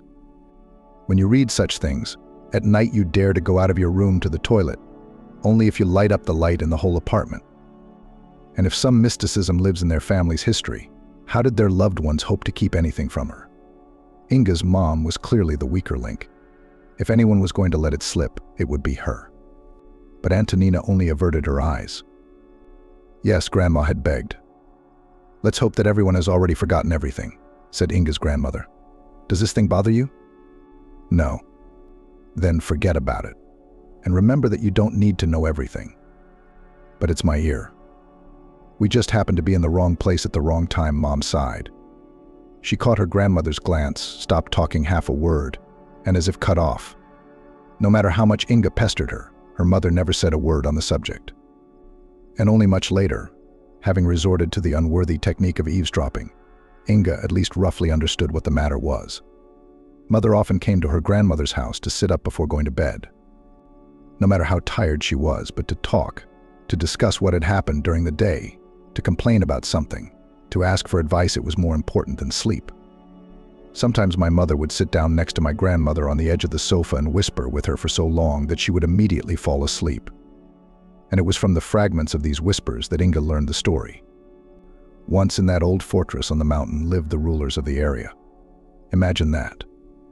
Where now only the wind walks through empty streets, where there are almost no houses left, not even ruins, and all the stones have been scattered. There used to be life. And thousands of people walk daily along the roads paved with stones. Water was brought up from the valley. There was a school, a market, and of course fortress walls. And the master of these places had unlimited power. His house should have been called a palace, but it was too much like a fortress. Blank walls, windows only in the courtyard. Was the largest and stood on the edge of the cliff, and inside. It was known, but no one could tell you about it in detail. There were dungeons. There was even a place where executions were carried out. It happened that those who had angered the master, or prisoners whom he hoped to exchange for a favorable exchange, were imprisoned here for 20 years. As the years passed, the fortress ceased to play its role. There was no need for people to hide behind its walls, and there were fewer and fewer and fewer inhabitants. It was a kind of a test to climb the mountains every day, to live near the sky, but to save water for everything else, to go down to the valley for every little thing. There remained old people, and those who are faithful to tradition, who want to die close to their native hearth and be buried in the old cemetery next to their loved ones. There came a time when the master's family also left their home. Now the former rulers of the area lived down by the sea. Over the years, they seemed to blend in with the rest of the people, but they did not get lost. There was something among them. There was something about the old lords. All members of the clan continued to consider themselves a superior race, those to whom the land belonged, along with all the people living on it. And necessarily one of the men of the family became, as they would say in Italy, the local don, the one who unofficially but really rules, who decides the question of life and death, to whom they go to bow and who takes cruel revenge on those who hurt his interests. They came to the sea then Inge was about 5 or 6 years old, and she liked such outings very much. Though her family did not make them very often, there was always either work or not enough money. But several times during the summer they still got in the car and went to the sea for a whole day to swim, sit on the shore, enjoy the favorite places, have lunch somewhere in a cafe, wander through the stores where they sell what they do not have in their town, and come home at nightfall to both mother and grandmother. And if any mysticism lived in their family's history, loved ones hoped to keep something from her. Mom was clearly the weaker link. If anyone had let it slip, it was her. But Emily only averted her eyes. "Let's hope everyone's forgotten," Jacob's grandmother pleaded. "Is that thing bothering you?" "No." "Then forget about it. And remember, you don't need to know everything. But it's my ear." "We just happened to be in the wrong place at the wrong time," Mom sighed, catching her grandmother's gaze. She stopped talking halfway through the conversation, and just like that, she was cut off. No matter how much Amber pestered her, Mom never said another word on the subject. It wasn't until much later, when she resorted to the unseemly trick of eavesdropping, that Amber realized at least roughly what was going on. Mom often came to Grandma's house to sit up before bed, no matter how tired she was. Talking, discussing what had happened during the day, complaining about something, asking for advice. It was more important than sleep. Sometimes my mother would sit next to my grandmother on the edge of the sofa and whisper with her for so long that she would immediately fall asleep. And it was from the scraps of those whispers that Amber learned the story. The rulers of the area had once lived in that old fortress on the mountain. To think where now only the wind walks the empty streets, where there are almost no houses left, even the ruins, and those are scattered on the stones, before there was a boiling life. Thousands of people walked the stone-paved roads every day. Water was brought up from the valley. There was a school, a market, and of course fortress walls. And the master of these places had unlimited power. His house, which should have been called a palace, but it was too much like a fortress with blank walls and windows only to the courtyard, was the largest and stood on the very edge over the cliff. And inside it was known, but no one could tell about it in detail, there were dungeons. There was even a place where executions were carried out. It happened that those who angered the master, or prisoners, whom he hoped to exchange favorably, were imprisoned here for 20 years. Over the years, the fortress ceased to play its role. People had no need to hide behind its walls, and there were fewer and fewer inhabitants. To live near the sky, but to save on all other water, to go down to the valley for every little thing, it is a kind of a test. There remained old people, and those who were faithful to tradition, who wanted to die close to their native hearth and be buried in the old cemetery next to their relatives. There came a time when the host's family also left their home. Now the former rulers of the area lived down by the sea. Over the years, they seemed to blend in with the rest of the people, but they did not get lost. There was something of the former rulers in the family. All of them continued to consider themselves a superior race, those to whom this land together with all the people living on it belonged. And necessarily one of the men of the family became, as they would say in Italy, the local don, the one who unofficially but truly rules, who decides matters of life and death, to whom they go to bow and who takes cruel revenge on those who hurt his interests. They came to the sea then. Amber was about 5 or 6 years old, and she loved such outings, though the household did not make them very often. There was always work or not enough money. But a few times during the summer they still got in the car and went to the sea for the day, to swim, sit on the shore, enjoy their favorite places, eat lunch in a cafe, wander through the stores that sell things they don't have in their town, and with darkness falling, return home to their mother and grandmother. That day couldn't help but stick in the memory. Amber was wearing a light blue plaid sundress. She was already badly tanned, her blonde hair tangled by the wind. The beach was less crowded than usual. The wind, carrying sand in the face, scared away the vacationers, and the waves on the sea had risen. But Amber ran along the edge of the shore, once on the ankle ran into the water, then retreated so that the wave did not cover her head, then snatched out of the water some particularly brightly colored pebble. Even her mother, who was far from any creativity, was admiring her daughter at this moment. If there was an artist or photographer here now, he would definitely admire how good Amber was. The girl didn't know that another couple was watching her father and son, who were in a tent nearby. Not everyone could afford to rent a beach house, so most of the tents were empty. But on this windy day, the father and son were more comfortable with the brightly colored fabric protecting them from the flying sand. Look, said a boy of about 12, pointing to Amber. There was something haughty in his oriental appearance and mannerisms. Her father looked at the girl and raised his eyebrows questioningly. So, well, you choose who you like, the boy explained. And don't tell me that's not true. I'm not a little kid anymore, I know. Who told you what? Father asked nonchalantly. Yes, I know about the girl who jumped out of the window and crashed, too.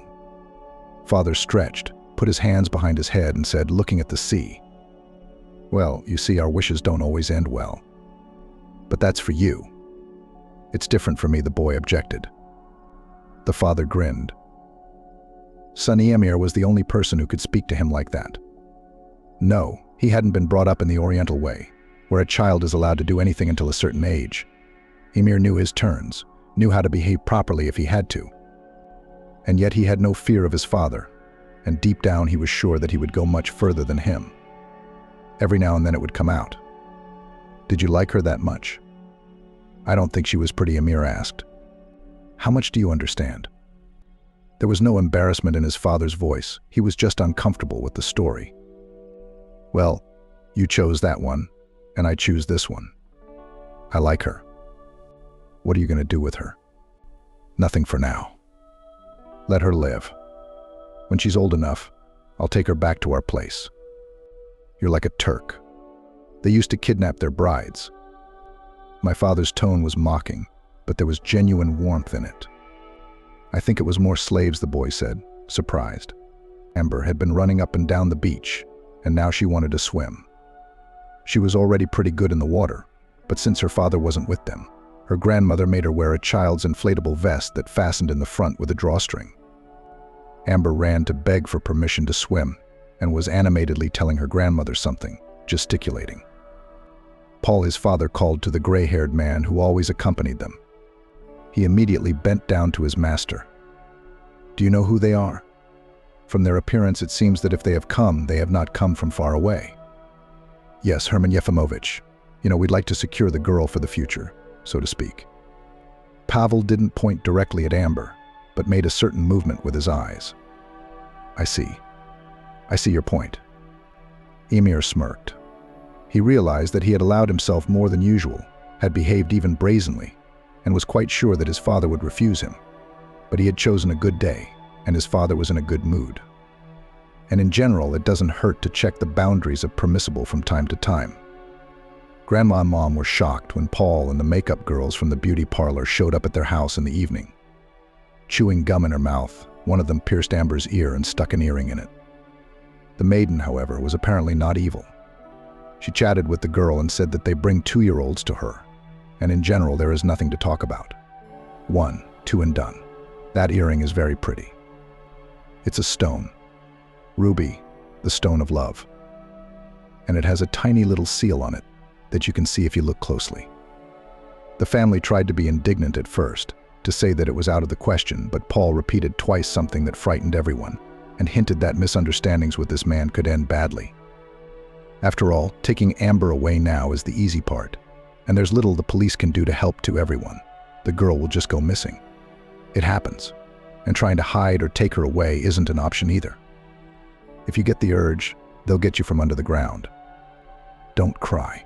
Humanly speaking, I understand. I'll tell you what, no one will touch you now. Live as you have lived, raise your little girl. So much that all this will be forgotten quickly, and no one will ever remember you or that earring.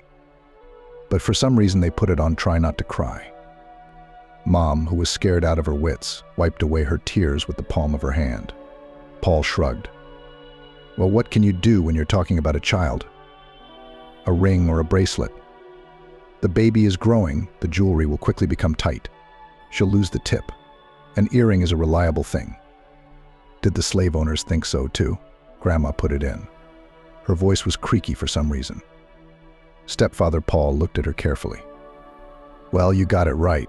Once again I say, I'm almost certain that everything will be fine. With that he bowed out. That's the phrase the relatives clung to.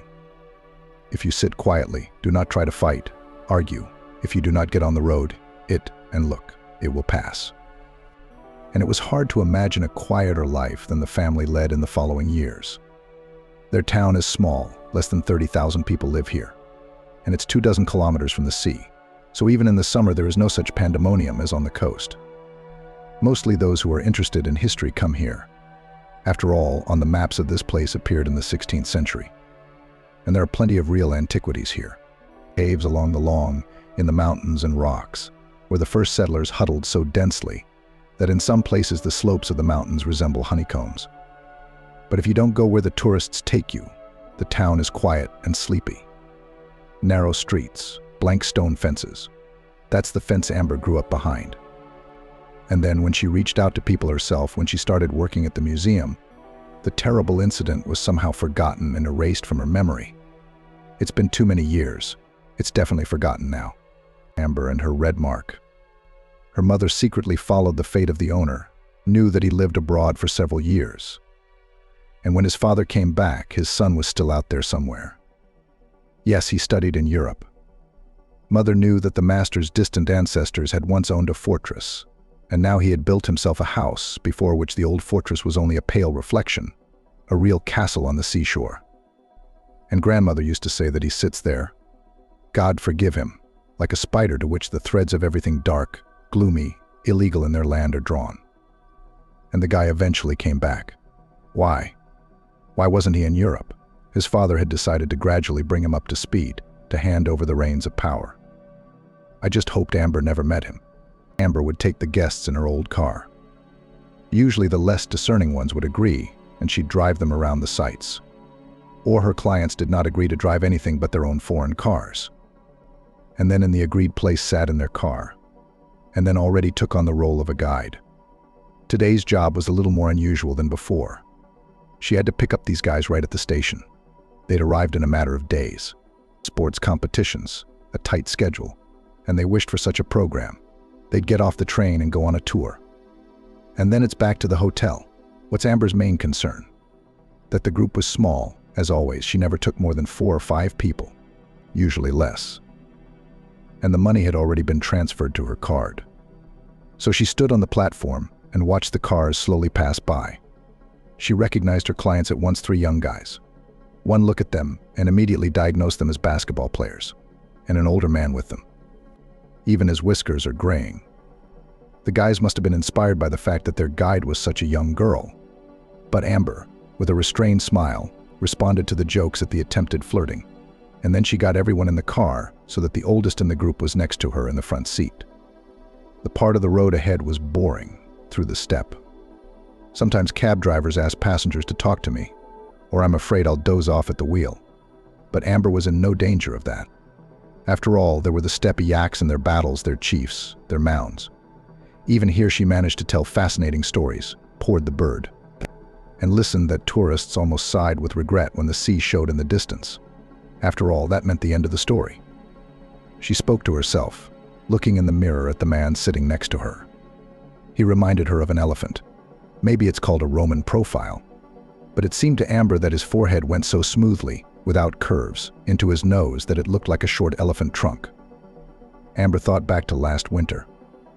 She'd gotten lucky with an order then. She'd patronized a group flying in from St. Petersburg like chickens, and they hadn't wanted to let her go. They asked her to celebrate New Year's Eve with them at one of the most luxurious recreation centers. This, in addition to the fee for excursions. Those days were strange. Here, in their climate, where it rarely snows, it happens that you cannot wait for the whole winter. But then the New Year's week was snowy, and tourists did not know what kind of entertainment to think up. They skated on the artificial ice, and the bathhouse, that's for sure, and the equestrian club, and some even ordered a helicopter. And of course the New Year's celebration itself went in a cafe stylized as a Russian terem, set the tables, and until morning was to continue the fun and dancing. And Amber then ran away. She served her part with the band all evening in the arena and escaped to the cottage where they had put her up. One of the guests went after her. It was a dark-haired, pleasant, middle-aged man. He brought champagne and brought no hindsight. It was just that he was an introvert and didn't want to spend the rest of the night in a crowd. Better to sit in the living room with this nice girl, look at the fire in the fireplace and through the panoramic windows at the snow-covered, garland-lit forest, drink champagne and talk. Igor was married and regretted that it turned out so that his Olga could not come. Suddenly swamped with things at work, and the vouchers were already bought, and Olga kicked him out to rest for 2. And that's when Igor told Amber, "I think that every person is like some animal. And you? I'm like a dog, I guess." From Amber's point of view, he looked like a raccoon, short in stature, graceful, with deep-set and dark eyes. But Amber had remained silent out of politeness. But now she remembered him, because elephant was a very subtle definition. This time she drove the guests around almost until the evening. She showed them the main resort town. The local nice went aboard a sailing ship with them. It used to be filmed a lot in movies, but now it was a bar. They stood on the observation decks, drank water from the spring, drowned in legends, and bought as a souvenir burlap bags with fragrant herbs. The final point was a restaurant where they served fish that was still swimming in the sea in the morning. She was treated to local wines. Then Amber had to take her guests to the doorstep of the hotel.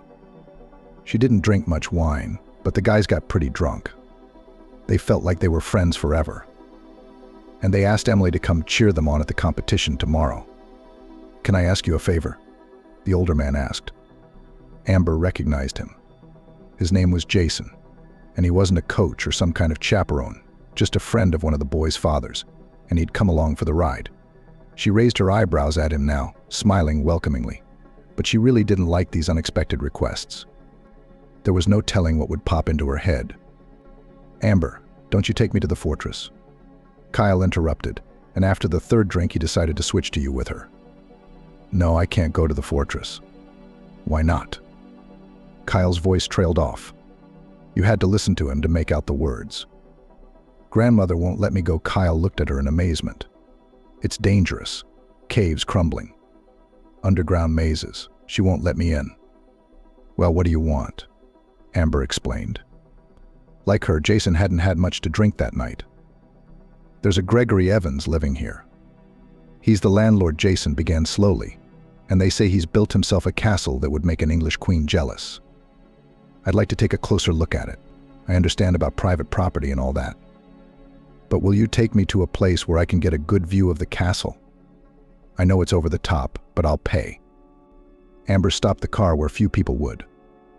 Only someone who knows every rock, every ledge in the area. The road was narrow, a steep slope to the left, the sea below. Here, a dense forest. But at the sight of it, Amber remembered the marshes. The green and lush crowns gave the deceptive impression of a carpet. It looked like moss from afar, but you couldn't step on it, you'd fall through. To the right rose steep cliffs. Such cliffs can be climbed only with mountaineering equipment. No stranger would park here. But Amber found a small ledge. She parked her car so it wouldn't get in the way of anyone driving by. It wasn't a busy road, though it led to nowhere, to a small village with no sights, nothing of interest to tourists. "Here," Jason started, "I'll show you the path." Amber led him to a little noticeable path that went steeply downward, but still allowed him to get down to the sea. "Divers used to love this place," Amber explained. "They used to have a different road so you could drive a car to the water. These guys always have their gear with them. You know, tents, stuff like that. It's a lot of cargo. And then when they built the castle, they blocked the road. There was even a court case in the end. You know, between the people have a right and private property won.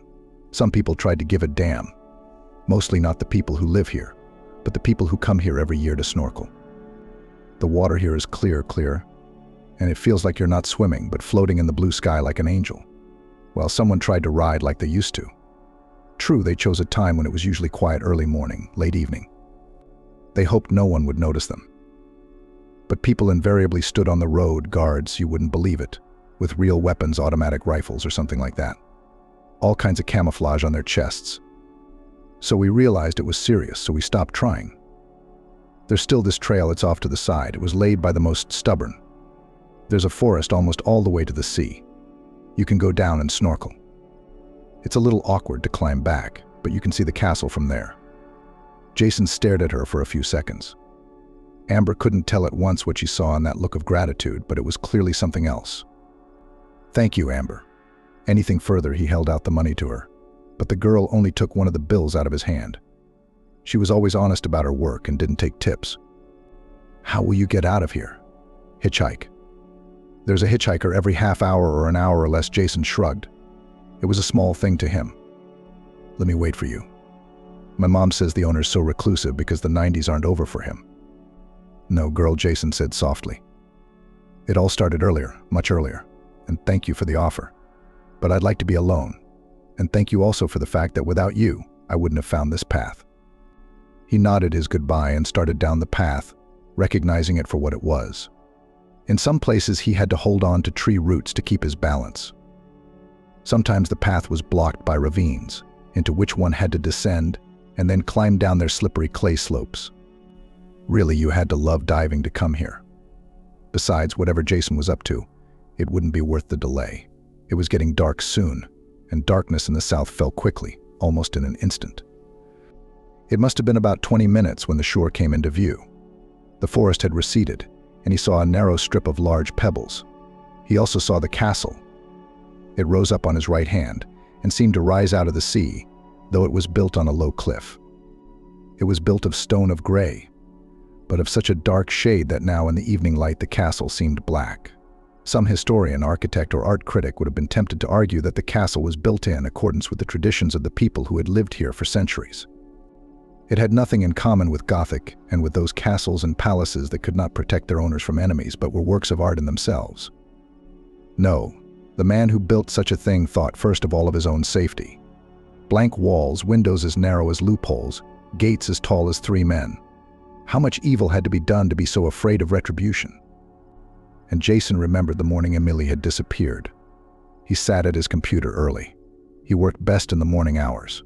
His head wasn't so clear after that. Emily brought him coffee, came up behind him. All he saw was her hand with the inexpensive metal bracelet.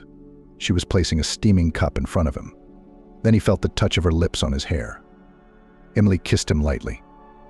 "I'm off to the market." "Can you believe it's all over?" "Not even breakfast," she said. Engrossed in his work, he didn't realize until 10 o'clock when he felt hungry. Emily hadn't returned by then. It was unbearably sickening to think of what had followed. Desperate searching and terror in his soul from the first minute. Somehow he had been certain from the beginning that something very bad, terribly bad, had happened that could not be undone. Emily couldn't get lost, couldn't hang out with her friends. She didn't have any friends here either. Go to a movie or go swimming. Trouble happened. Emily was found about 2 weeks later on a beach just like this, by the water. And there was no way of knowing how she could have gotten there. She was lying on the rocks, a broken doll in tattered clothes. And it was only her face that her death had made completely calm. The police, who up to that point had been honestly searching for the young woman, suddenly led further investigation, as if they were certain of the only theory. And it was hardly Jason's fault. "You must have had a fight," the investigator insinuated. So she left. She'd taken her own life, as they say. Jason stared at her with shocked eyes. He couldn't even speak. He was at a loss for words. Emily was the most precious thing in his life. What would he be without her? Quite possibly just carelessness. The investigator retreated a little. The grounds here were beautiful. She wanted to get a closer look. The rocks under her feet crumbled, and she took off. "Are you saying that right from the market with a heavy bag without saying anything to anyone?" Emily went far away to admire the views.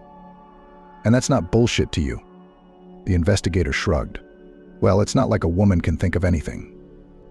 It wasn't until later, asking everyone himself, that Jason found a young merchant who told him. "I saw Emily being pushed into the car." "It happens to us," the trader said, averting his eyes. "Usually these women come back after a while. You were just unlucky." From the same man, Jason had learned about the all-powerful owner of this place. It's no use going to the police with this. He's not only got it in his pocket, they're scared shitless of him. And as you know, I wouldn't be a witness. Life, excuse me, is more precious. You're already attracting a lot of attention. You'll come home one day and his men will tell you to leave immediately, or they'll find you. Just like that, on the beach. Or maybe they won't find you at all. Wrap it up. You can't fight a crowbar, as they say. And Jason somehow knew Emily hadn't been killed. I mean, not literally killed. She'd gotten a minute and either tried to escape but failed or just threw herself from a height. She had never been afraid of heights in the mountains. One had to watch out for others all the time, keep an eye on her. And heights had done her one last favor. It had saved her from something Emily couldn't bear. Jason had taken her advice, but not because he'd decided to accept it, to forgive it, to forget it. It was just that the Master's power here was absolute now, an armor in which no vulnerability could be found. But if you wait, if you put your whole life into waiting for your hour, your minute, your one and only minute, that chance would come sooner or later. Amber was waiting for him by the car. She was squatting on her haunches, picking through small stones, looking for clear quartz shards. It was a habit of hers. "Let's go," she said, getting up and shaking her palms off her shorts. "I knew you'd come out of the dark. I waited." He was genuinely surprised. "How could I leave you?" And yet the light was almost out. And the first thing Amber did when she got behind the wheel was turn on the headlights. "Mom, let's get out of here. I'm scared for some reason." Amber didn't expect those words to come out of her mouth. She'd known about her master her whole life, as long as she could remember. And she'd been to these places near his castle many times. But today this stranger, so strange, so a little like an elephant, by his mere presence stirred her. Now she had a premonition of bad things to come. Like an animal senses an earthquake coming. Her mother had just fed Amber some fried potatoes, poured her some tea, and returned to her knitting. "Where are we going?" she asked. There was a certain irritation in her voice. She knew Amber must have known that they were trapped and had nowhere to go. There wasn't a penny to spare in the family and no relatives or acquaintances willing to take them in. And how do you leave home? It's the only thing they got. Mom lived here for years without ever leaving. She was afraid of everything. She had never been abroad. She was afraid of foreign passports, a foreign language, incomprehensible money, which was incomprehensible how much it would be in rubles. At the first store you would be left without a penny. And my mother was afraid of her country, 2 trains with drunken shift workers, airplanes that crashed, pimps at train stations, swindlers and thieves. "If I go to my dad's?" Amber asked. "There's almost a direct train there, with only one change at the very end." "Don't even think about it." Mom jumped up. "He really needs you. He's already got a son and a daughter. Let him take care of them." "I'm not saying move in with him," Amber corrected her mom gently. "Just in the same town as him. Maybe he'll give me a job and then I'll get an apartment. I'm an adult, Mom, and you're wrong to say he doesn't want me. He's been sending me money for my birthday all these years, you know it. It's in your book." Grandma looked at Mom with an expression that clearly said, "See, I was right," and Mom was embarrassed. But she quickly found a clue. "No, no, no, no. I'm not letting you on a train across the country." "I had an acquaintance," Grandma said melancholically. "She was older than me. As a child, she survived in the trenches of Stalingrad. Then she graduated from a fishery technical school and was sent to Sakhalin. She was small in stature, with a point, black eyes, and a big bow in her braid. She traveled with geologists to Vladivostok on a train across the country on the 3rd shelf somewhere, because there were not enough seats. Then by boat to the island, and worked there as a foreman at the combine." Her mother's eyes darted, fingers begging her to stop this conversation, not to lead Amber astray. Amber went to the fortress. It was a kind of place of power for her. The ruins had been closed off from tourists for a while permanently. The risk of accidents had become too great, and the caves and underground passages had to be reinforced to prevent an unexpected collapse. But there was no place in their neighborhood where Amber didn't know the secret paths. Leaving the car at the foot of the hill, she began to climb up the mountain. And the town died out.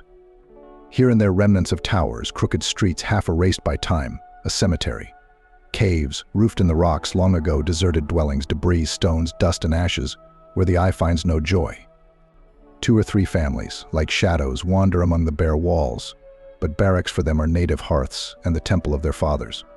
A black car, over which smooth circles, soaring, draws an eagle on the mountain heights. These lines, written long ago, really came to life here, in these ancient walls. although now it was no longer possible to meet even 2 or 3 families here. Amber had spent the night here once.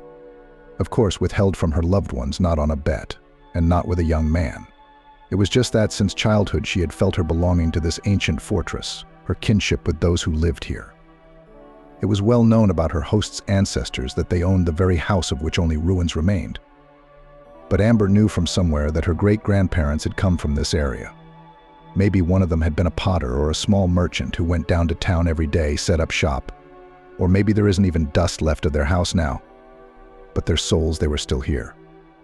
These people, generation after generation, had survived here, where every drop of water was precious, and where even grass grew so sparsely on the sun-hot rocks. Survived, fought off enemies, and stayed here after the master's family left. Which meant this place was theirs by right, not stolen from them by legal violence. Amber told her friend at home that she'd stay the night, but she went up to the fortress in the late afternoon and found a spot near the crossroads. There were bushes of dried wormwood poking through the paving stones. There was still a stone arch over one of the roads. Nearby were 2 nations' ancient temples. One simpler, smaller, trimmed in wood, the other larger, with heavy columns, with doors that in Amber's memory were perpetually locked, though she peered through the windows, trying to see what was inside. The sunset made the fortress an absolutely fantastic sight, and it was particularly vivid itself. It seemed that Amber had never seen such vivid colors of the sky-rich purples, golds, and purples. It was the hour when that which was unimaginable and fabulous in the daytime awakens all the otherworldly power whose breath is in the air in a way that cannot be put into words. Amber sat here until dawn. At times she was sure she could make out faint light shadows, swift or slow, but she felt no fear. She waited for someone to speak to her, or to give her some sign. Above her head were large stars, like grains of shining salt. Every now and then a long streak of a meteorite could be seen. Amber remembered her childhood. She'd been given a little Umka telescope. And it had been a real shock for her to see for herself, with her own eyes, that the moon was not a golden disk, so natural in the night sky and in pictures that it was almost unnoticeable. No, the moon is a stone ball, riddled with lunar craters. And it hangs in the black void of space. It's one thing to read about it, but it's another to see it. It took her a long time to catch a glimpse of meteors, even though her grandmother had told her, "There's a bright one coming." When Amber finally saw the flying stars, she remembered her father's hands as he struck a match to light a cigarette. And she thought maybe God was doing it up there in the sky. Then her legs got stiff, and she stood up, thinking that every step she took would make a thudding sound on the paving stones beneath her feet. But she walked quite silently, like a spirit, reached the temple and stroked one of the columns. It was a movement of which she was not aware to herself. And then she walked down the alley under the archway, and inhaling the bitter odor of wormwood, thought that this was what the stars smelled like. She did not go down into the dungeon, though she had been there before. But she had not brought a flashlight, and without it she was afraid of tripping on the steps, stumbling, falling somewhere. So she walked outside the fortress walls and went to the tomb, the obelisk above which was particularly high on the mountainside. Amber knew that a very young girl was buried here. She had died while even younger than Amber was now. A girl from a wealthy family had carried water to the fortress during the siege. Skinny as she was, she managed to slip between the bars of the fence. She made the journey again and again with the heavy burden, and her heart failed her. The bird girl. Then Amber met the dawn next to the grave, but there was still no fear. On the contrary, the feeling that she was not alone was growing in her. Of course, Amber never said a word at home about her nighttime escapade. Mom would have been heartbroken, and Grandma would have freaked out in hindsight. But many times after that, Amber had come here in times of need to regain her inner strength and composure. And now she sat in complete silence for a long time on the grass at the edge of the road. Only the wind ruffled her hair and occasionally sang in the narrow streets like the distant sound of strings. Today she was driving a new group, a husband, wife, and 2 children. The family didn't want to buy shared excursions. With children, you can never guess what if they get carsick, have to stop the car, and what if they get thirsty or have to go back. And the program the mother and father asked to adjust to the children. The girl was 8 and the boy was 5. Not tiring, not hot, interesting, and a place to get drunk and eat. Amber took them to the Museum of Fairy Tales and walked with her guests along the paths of the park for a long time, talking about fairy tale characters as well as an experienced guide. She worried while the children wondered and marveled to their heart's content to have their pictures taken. Then they had a snack at the cafe and had to finish the day at the observation deck. We had to give the adults a chance to admire the beauty of the area too. For Amber, the main charm was the sea always alive, with its brightest holiday colors blue, blue, blue, green, and the vegetation still below. Drowning in the greenery of the southern city was very nice. It was a weekday, and this observation deck was not one of the most famous. So when they'd come here, Amber had figured and had no doubt already that they'd be alone on the platform. But at the very last moment they were cut off by a car, a white Cherokee Jeep. It cut them off so unexpectedly and brazenly that it could have been bad. Amber almost drove off the road, and that would have been a disaster. Serpentine roads everywhere, steep slopes everywhere. She felt an icy dread. Not so much for herself, but for the strangers in the car. Damn it. She almost never argued with other drivers, never got into arguments. And though almost always, if something happened on the road, it wasn't her fault, Amber swallowed the chicken that you can't let those women drive and the brainless blonde just as long as they'd leave her alone.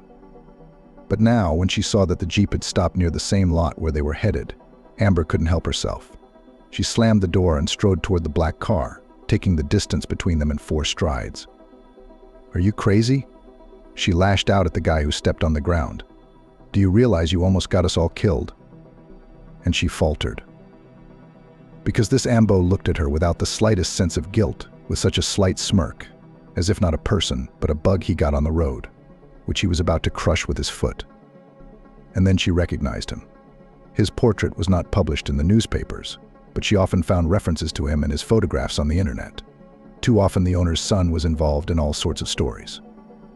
And usually in a car he'd race with his friends at breakneck speed through the city at night and hit someone, or he'd get into a fight he'd provoked, or there'd be an absolutely scandalous orgy party, for no one had the courage to call it anything else. Resentment struggled with fear in Amber.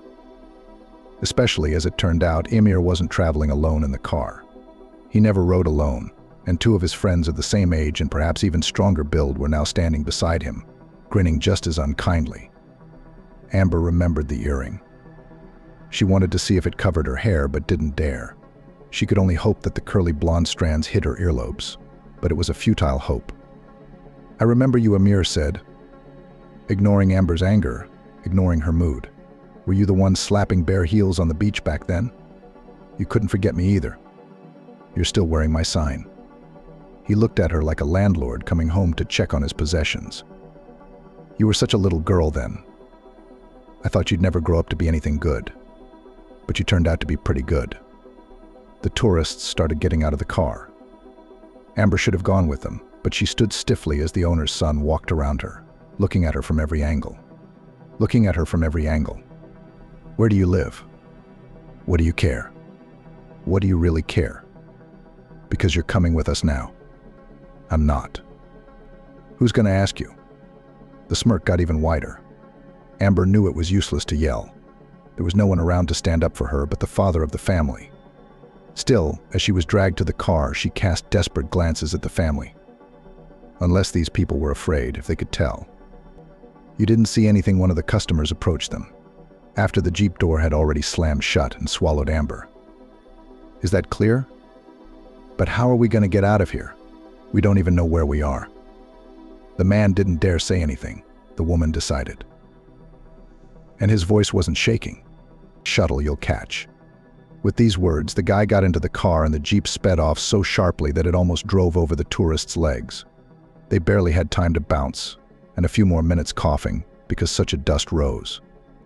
The adults were so impressed by the experience that they could not immediately begin to talk, although the children, and break them, trying to understand what was happening.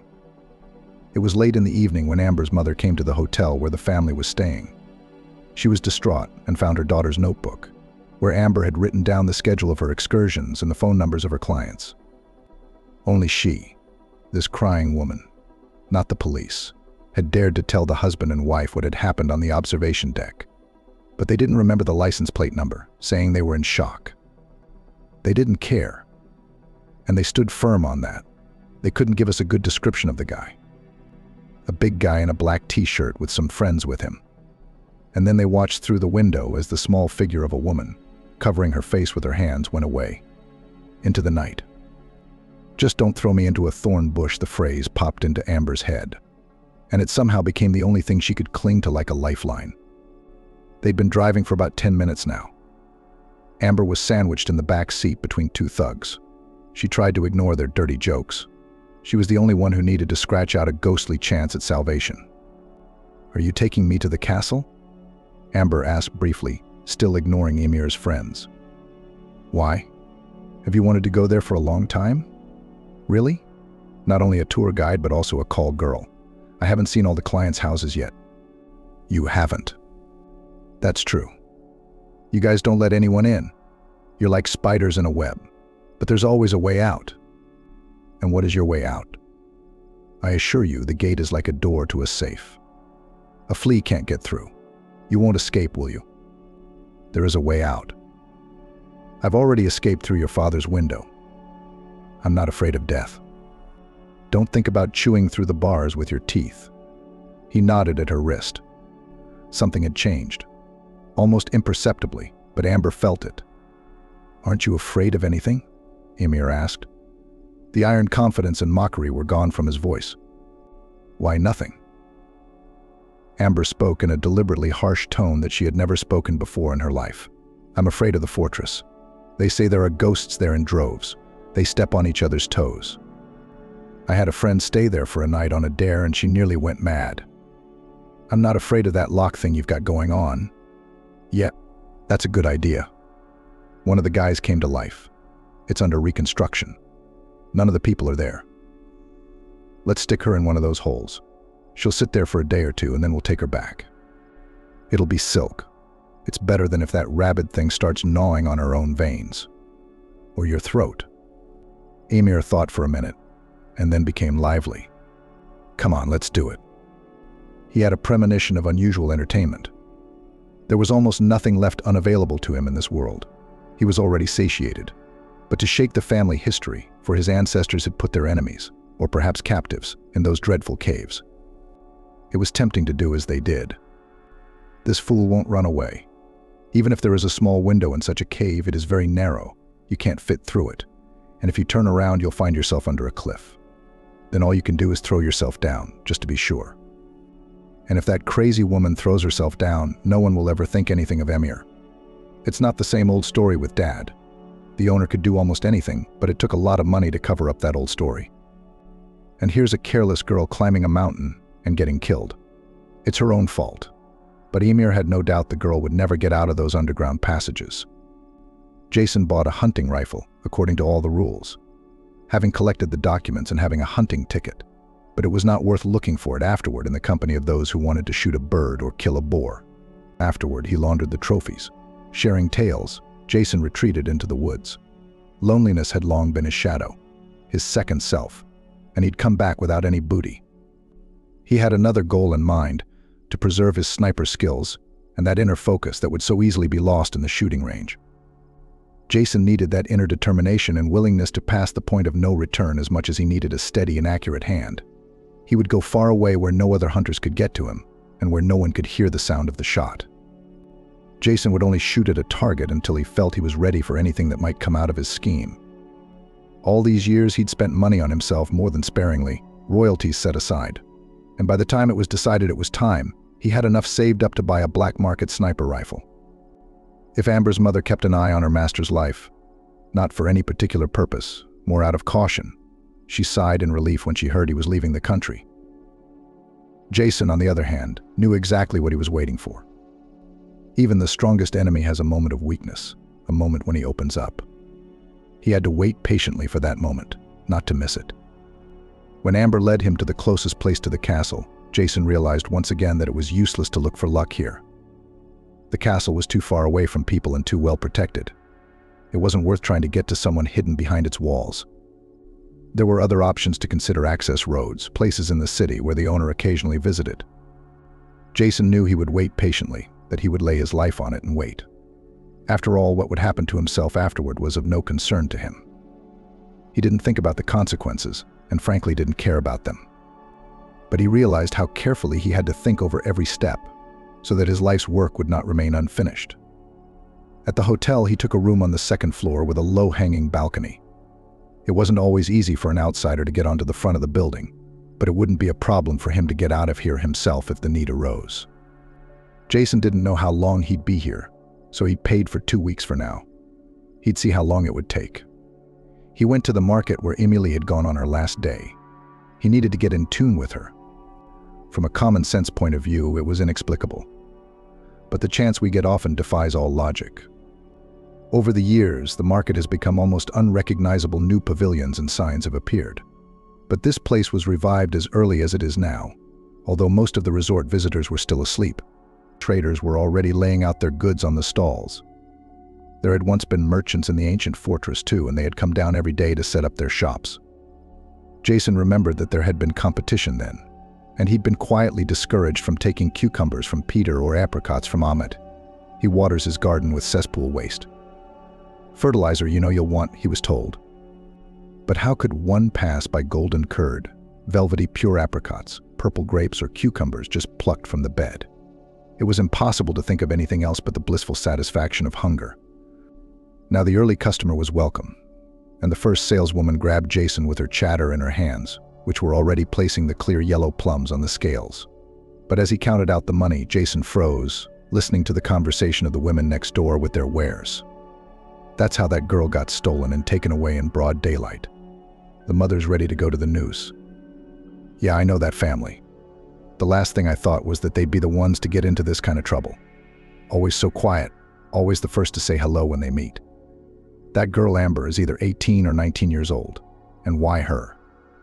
Well, she's pretty, I'll give her that. How did you find out?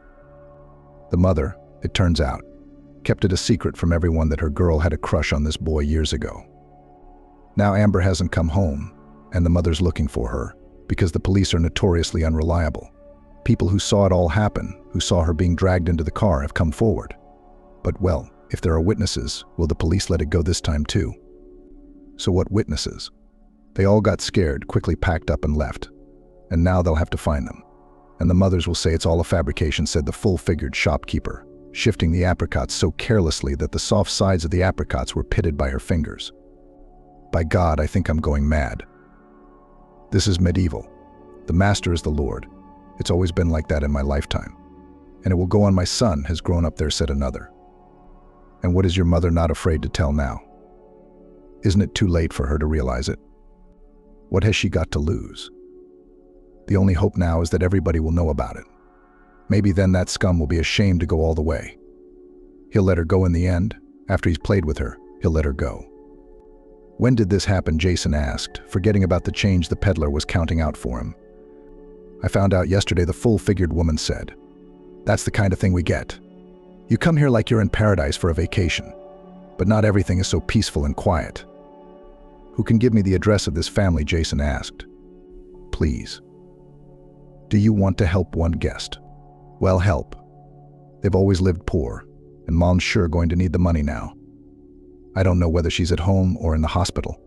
How much medicine costs, can you imagine? Tell me the address, I'll remember it. It wasn't 20 minutes before Jason knocked on the gate of the house on the quiet street. The gate was 3 boards, the brown paint peeling off long ago. There was no bell, but even a delicate knock was enough for the unlocked gate to open by itself. Jason followed the path through the garden to the house. 2 women were sitting on the open veranda. One, very old, slouched in a chair with armrests and red eyes. The other, younger, stood toward him, clamping her hands over her mouth, apparently in no doubt what news he had brought. And Jason's heart ached in a way it hadn't in years. It was as if he'd been transported back to the hour he'd learned of Emily's death.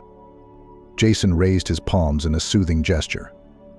I didn't bring bad news. I want to learn something and maybe help. But you're not the police, said the younger one, the mother. And there was more affirmation in it than questioning intonation. Jason realized she was already there. Already tried to raise everyone's ears. It didn't work.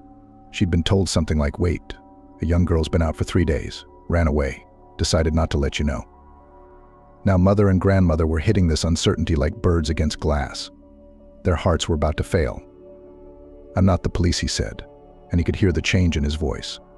I understand that you know who your Amber is and whose hands, and that this man has had his eye on her for a long time. That is correct. and a picture of your daughter I'd like to see, if I may." The mother shrugged her shoulders shakily. The shawl thrown over them, apparently grabbed from the bed, didn't help. She went quickly into the room and soon returned with a red-bound album, an old album, the kind they used to glue pictures of children from birth many years ago. Her mother opened the album to the last page, stroked the picture of a pretty blonde-haired girl with big, clear eyes. There was nothing of the modern girl in her. She looked like an easy victim who had fallen into the golden hands of Cochet, who would take her wherever he wanted. "I'll hire a hitman," Mother said. "Sell everything we have, this house, everything. And we'll hire someone to kill that rotter at last." Tanya, Grandma raised her voice. The thing to think about right now was how to help Amber. No such thoughts just yet. Mother dropped her head on the table and cried with her grief. That's right, it had all come to pass. It was as if she were standing over Amber's coffin. It was impossible to question her now, and Jason got the story from his grandmother. She, too, had changed in the last 24 hours. If Jason had known her before, he would have seen how she had aged. Now she was an old woman sitting in front of him, immersed in herself, a little crazy. But he didn't know what to say to both of them, because now all he had to do was risk everything, and no one knew what the consequences of his move would be. What can you do for her? Again, it was not the mother who asked, but the grandmother. The mother was still unable to speak coherently. "I'll try to find out where she is, and then it will depend on the circumstances. One more question, please. I know this is difficult for you, but I need to know. You know Amber best. If she escaped, where would she go? Would she go back home, or would she try to hide somewhere? Would she run to the police, or would she go far away without saying a word to anyone?" Mother raised her head. At these words, she and grandmother exchanged glances. The fortress, grandmother said. It had always been the place dearest to her. A place of strength, as they say. She would run there for comfort, and you can hide there so that no one can find you. It's a veritable underground labyrinth. You know that ancient fortress and the cave city. It's undergoing restoration. But somehow I don't doubt that Amber would run there. Jason closed his eyes a little, signaling that he'd taken note. Why don't I go there myself? His mother jumped up. What if she's really gone and is hiding there? I'll go and call. Don't even think about it, he said sharply. Nowhere, not a single step now, so as not to hurt your daughter or yourself. Your job is to wait. Do you realize how hard it is to wait and do nothing? Have you ever been through anything like this, been in our shoes? The last thing Jason would do in his life is tell Amber's grief-stricken relatives about Emily. Because they still had a chance. There was hope. She didn't. Amber really knew the underground labyrinths well. Of course, she couldn't go through all of them. Many of the passages were simply blocked, and no one was going to clear them. Cave vaults were crumbling, their corridors becoming impassable. She was risking everything, too. The company she'd fallen into could do anything to her first. There were no witnesses, and then dump her in one of the stone bags to make her go mad. No water, no food, and utter despair. Or even pushed off a cliff. Then again, who would see? But she was just beaten, tastefully, heartily. And then they pushed her into that death chamber that the tour guides liked to scare tourists with. Apparently, Emir and his accomplices did not know these places so well, and this cave was known to everyone. Some said that they could put a prisoner here for decades, setting a completely insane ransom for him. Others said it was the place of execution, and they described in vivid color exactly how. Now, the narrow entrance was closed by an iron grate, but Emir, it turned out, had a key to it. He must have inherited it from his great-grandfather. This is where you'll sit. Amber was shoved back so hard that she couldn't keep her feet and fell to her knees on the stone floor. Maybe we'll stop by again tomorrow, Emir smirked, savoring every word and trying to catch the look of horror in her eyes. He didn't wait. The day after tomorrow, then. We have to bring you water, poor thing. But we'll only give it to you if you ask for it very nicely. Meet us on your knees with your mouth open, advised one of his buddies. Cheeky. Malnourished, covered in rashes. Amber couldn't let her hatred suffocate her now. Make her do something rash. She walked to the back of the cave, her cell, settled on the stone ledge, wrapped her arms around her knees, and stared out the window. Are you getting into character? Kyle Smith wondered. Like, go ahead and practice with the ghosts until we get there. They left, laughing, deliberately loudly discussing the next time they'd visit her. What would they do to her then? Amber didn't move until her acute hearing stopped picking up the sound of their footsteps and voices. There was the sound of a car pulling away, and then she caught her breath. Amber stood up and walked over to one of the windows cut into the stone. Rough, irregular squares, just enough to let light into the cave and gauge the thickness of the stone walls. The cave was cold, and it would get even colder at night. Amber knew she didn't have much time. Very little. 24 hours, maybe less, and no one would come here in that time. She didn't even doubt that. She couldn't think about her mother and grandmother going crazy at home. The thought of that was mentally distressing. But Amber couldn't suppress the agonizing feeling of thirst. She'd spent the entire day in the heat. She hadn't eaten since this morning. And then there was the worry. She walked slowly around the cave, examining every stone, tapping her fingers on it, but she couldn't see a glimmer of hope anywhere. The cave had been cleaned just for tourists, so that through the iron grating they could see the manicured walls, not the bare stone and ledge that had replaced the prisoner's bench and bed. And there's a rusty piece of iron sticking out. It must have been used to attach a chain if it was to be put on the prisoner to intimidate him. Night came and brought no relief. Amber's eyes adjusted to the darkness quickly enough. It wasn't complete thanks to the windows. The night was clear, the moonlight walking through the cave from end to end. Amber was cold, but she didn't notice it herself. Her mind, however, seemed ready to boil. She searched again and again for a way out and didn't find it. But far more terrible than the night was the whole of the next day, when, beginning in the morning, she waited every minute for the arrival of her tormentors.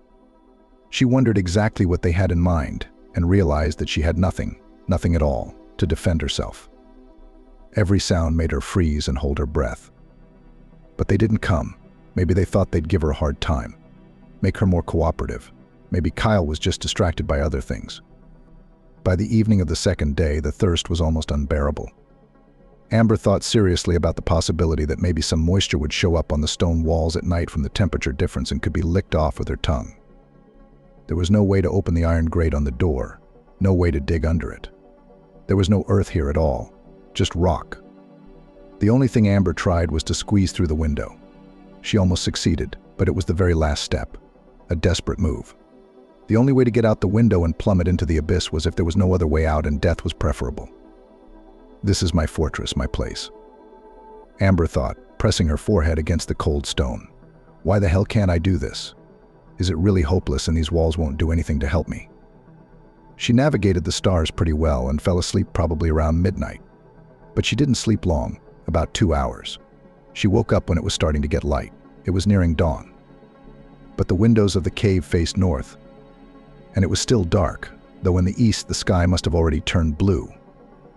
At first she thought she was dreaming, because it couldn't be. In the corner of the cave, in the darkest corner of the cave, stood a girl. She was probably about 10 or 12 years old. Fragile, thin, as if she were just bones, wearing a floor-length cherry dress that seemed to glow slightly. The girl's hair was braided, and she wore a cap like a bonnet on her head. Amber began blinking frequently and even clenched her eyelids, because it couldn't be anything other than hallucinations from nerves and dehydration. The girl walked over to her. Amber realized that if it wasn't a vision of her inflamed brain, she was facing a ghost. But the little visitor was not transparent, only very pale. She picked up a pitcher, and a pitcher she happened to have, and gave Amber a drink. Never afterward could Amber forget drinking that strange water, or rather the mist that flowed from the jug. But it quenched thirst, and more than that. It gave her strength back. Shinika, Amber asked quietly, "Is that you?" The girl blinked, just as Amber had done before. She was very small, very sad, and lonely to the point of heartbreak. Maybe it had been centuries since she'd had anyone to visit her, no one to fetch water for her. With inaudible steps, the girl went to the wall and lay down on the very iron that was sticking out of the stone. Nothing happened, but Amber understood her perfectly. 2 steps were enough for her to get next to the piece of metal and do what the little guest had done, lean on it with her chest and arms. The slit that opened in the wall was so narrow it looked like a trap. Step into it, and it would crush you. The girl was no longer behind Amber, but in front of her, somewhere in the dark depths, and there was a faint glow coming from it. And the girl didn't hesitate any longer. She stepped into the cramped corridor and walked, not even walked squeezed between the walls. Sometimes she had to make an effort to move on. And if something happened here, no one would ever find her. She realized that clearly. Enthusiasm gradually waned. She was going down somewhere, and the way went on endlessly. She seemed forbidden to think about anything. She had to keep going as long as she had the strength. And then, too inwardly, she tuned in to the fact that she would fall in the end. And maybe that wouldn't be the worst outcome. So she was startled to the core when suddenly there was a whiff of fresh night air, and they found themselves in a small cave-like alcove at the very foot of the mountain. They had climbed out. There was the trail that ran down from the fortress. Amber looked around in panic, searching for the girl with her gaze, but no one was near her anymore. Only there, somewhere up on the slope where the girl's grave was, a light flashed for a moment and then went out. Or maybe it was just a star falling. By the end of that first day after Amber's disappearance, Jason knew the license plate numbers of the cars that belonged to the owner's family and his cronies. Amber could have been kept in a castle, most likely where it was even more convenient to hide loose ends, and in case of such a need, literally. And yet there was still some chance that she'd been handled differently, that she was hidden somewhere, and that chance couldn't be dismissed. Jason waited. He had managed to get much closer to the castle unnoticed than Amber had led on. He was almost beside the road, and only a keen eye would have recognized him in the green thicket. The sniper rifle was with him, and he would be in trouble if one of his master's men had spotted him. There was no other way to interpret his behavior than ambush and hunt. It wasn't the eagles he'd chosen to hunt. Jason didn't know how long he'd be here before he learned something, got a clue. But he hadn't left here yet in the late afternoon, and it was already clear that he was going to spend the night. Jason fell asleep with his head resting on the damp forest floor. His hearing was keen, and it was unlikely that anyone would be able to approach him undetected. Jason had no idea that at some point his sleep would become so sound that it would transport him to another dimension, where what he saw was real. He saw a country and a girl, as if coming from the depths of time. The clothing had a purple hue that made it impossible to distinguish the gender in the darkness. It was something like a long dress, the kind you see in ethnographic museums. The girl stepped back, giving him a view of the cave, and there was Amber, sitting on a stone ledge. The panorama shifted, as if a movie camera had decided to film the background. Now the ancient fortress lay before him like a palm of his hand, and it was there that the cave was. The prisoners were in it. He himself looked at it all, lying on the mountainside with a rifle in his hands. It was early morning. A black Jeep was driving down the road below. Jason was awake before dawn had even broken. There was no fatigue, no heaviness in his head. On the contrary, he knew exactly what to do now. He didn't have to decide what was going to happen next. It was as if everything had been decided for him. Children are not responsible for their fathers, but sometimes it is clear from the very beginning that they will surpass them. And would a bullet between the eyes be punishment enough for the master? Suffering measured in moments. But to mourn the flesh of his flesh, the one he nurtured and raised to replace him, it would take years and end with life. It was getting light when Jason reached the town where he'd started on his way to the fortress. It took him another half hour or so to climb up to the ruins of the fortress, and then, climbing higher to the top, to take the place he had seen in his dream. Now the whole road lay before him. Anyone approaching he would see from a distance, and he would have time to take aim. He didn't even make an attempt to find Amber. A different task now faced him. Logically speaking, the owner's son couldn't have gotten here this early. Jason had to cover his eyes to bring his image back to life. Tall, with a fresh, plump face, large lips, clenched fists, a fortunate man who had never known hard work, but was used to taking down the defenseless. So used to it that he didn't even expect his victims to resent him. Only fear was on the faces raised to him in supplication. For a moment, feelings came over Jason. Such mental strife. He lowered his head and breathed evenly to keep from throwing up. Emir couldn't have gotten here earlier, because that fat turkey would probably be asleep before lunch. But Jason had seen his car against the dawn sky in a brief vision, and now he waited. When the murmur of an engine was heard in the distance, all he had to do was move the barrel of his rifle.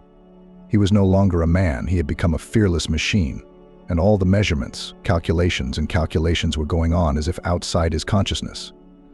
He did not even try to hit the darkened windows of the Jeep. The shot hit the tire. And that was enough. Afterward, Jason stood full length on the mountain, a black silhouette against the dawn sky, and stared at the car that had gone down, flipped over, rolled over twice hard, and finally burst into a tall fire. He had a little time. He knew that the fire would be visible from afar, that it would not be long before people would be rushing here. But he did not try to hide now, even though he should have covered his tracks as soon as possible. He walked toward the fortress because he knew it was the right thing to do. And he was not surprised when he saw the figure of a girl in the distance. She froze, and then slowly began to rise toward him. He had better not meet her, because if he didn't get one chance for luck, they would look for him on the ground and underground. They'd dig deep and they'd find him eventually. He couldn't let anyone suggest that Amber's fate had anything to do with him. Jason had his own reason for revenge, and more than a good one. He didn't believe that the dead forgave everything and everyone, that they didn't care about earthly matters. Jason thought that Amelie was only now truly at peace. He also knew that everything he'd signed up for, sending the car into the abyss, was justified, and that no matter what happened to himself, it was okay, because that girl was alive and would live, and no one would ever hurt her again. And he'd only go near her for a minute to make sure she was safe.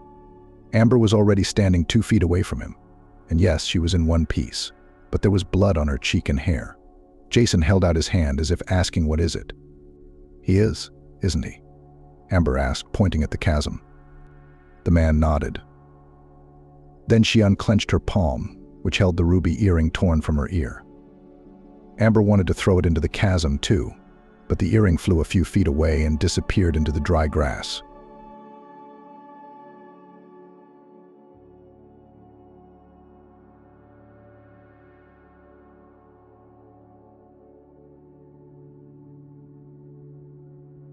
Emily arrived home to find her husband's mistress standing in front of her, and when she held out the document, "What a lovely day today," Emily exclaimed, putting on the table a sumptuous dish of roast duck.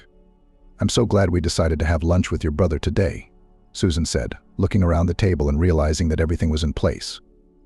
She clapped her hands together in satisfaction. A satisfied smile appeared on her face. Her dear, beloved husband John came over to her, put his arm around her waist and pulled her close. Emily felt a pleasant warmth on her back, turned around to face him and kissed him on the lips. It had been a full 3 years since they had known each other, and a full 5 months since their wedding day. Emily adored her husband, considered him the closest thing she had to a man. He was well-built, handsome, intelligent, the kind of man one could never find. Emily considered herself lucky. John's hands moved lower, gripping her thighs tighter. "Honey, not now. We have guests coming over," she said, laughing. John was still holding her in his arms, trying to reach her warm neck with his moist, cool lips. Emily kept dodging and laughing, enjoying the sudden game. But then the doorbell rang. Emily opened the door in front of her guests and saw her brother John on the doorstep. "This is Ashley." He introduced his girlfriend. Emily took a quick glance at the attractive woman with slender legs and a bushy mop of black hair. She was petite and fragile. The gray eyes and thin lips on her pale face spoke of a sensitive nature. "Nice to meet you. Come in," she said. Soon John appeared. He greeted the guests, shook his brother's hand, and glanced at Ashley, sizing her up. He kept his emotions to himself. "Let's get to the table," Emily broke the silence. "How did you two meet?" She cut off a piece of duck. The meat was very tender, sent a small piece into her mouth, and then looked up at Ashley, wanting to hear the story of their acquaintance. The girl was a little confused, taking a napkin to wet her lips. Michael beat her to it. Taking a sip of wine, he began to tell the story of their first meeting. Ashley was giving a seminar at our hospital. A very interesting topic, by the way. He picked up a golden potato with his fork. The effects of drugs on the human body. Emily raised her eyebrows, surprised at the topic his girlfriend had chosen. "Are you a medical professional too?" "I graduated from medical school," Ashley explained, lowering her gaze to her plate. After a second, she glanced at John, who kept his gaze on her. He was sitting diagonally, acting like an observer studying the object that caught his eye. "Did you know?" Emily interrogated her husband. The man, not understanding what she was talking about, interrogated his wife again. It turned out that John had fallen out of the conversation a little, immersed in thought. Oh my. I did not know that the usual drugs can be real killers. It sounds fantastic. She was genuinely surprised. Are you planning to get married?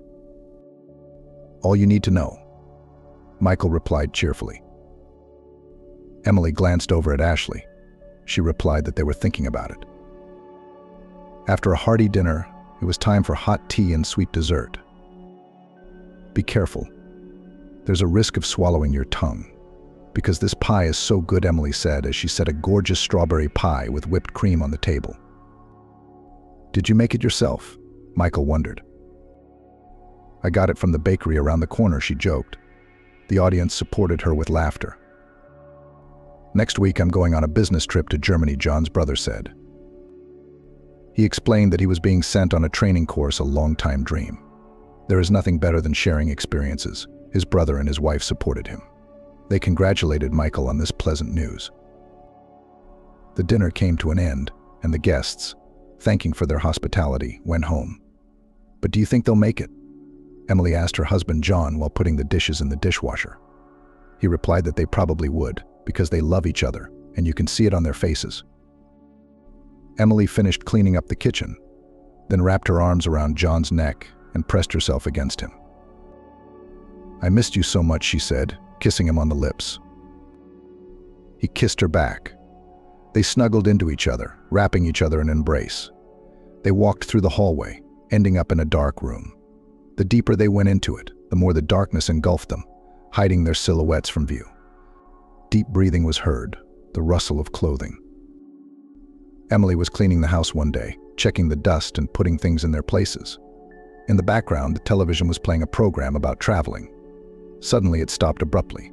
There was a breaking news broadcast. The television announced that Flight RU-295 New York-Los Angeles had to make an unscheduled landing in Denver, the newscasters said. Emily knew that Michael was supposed to be on that flight. She immediately called her husband, telling him about it. John replied that he would call his brother back and find out what had happened. But after dialing his number, John heard only short beeps. A little while later, he got a call from Ashley. Hello, John, hi. Did you call? Yes, Ashley, hi. I wanted to know what flight Michael was on. Emily said there was an emergency landing on TV on a flight to Los Angeles. What? Emergency landing? What was the flight number? The girl asked. John called out the numbers, and then Ashley breathed a sigh of relief. No. Luckily, Michael has a completely different flight number and he's fine. Don't worry. I just finished talking to him, she replied convincingly. John was in no hurry to end the conversation.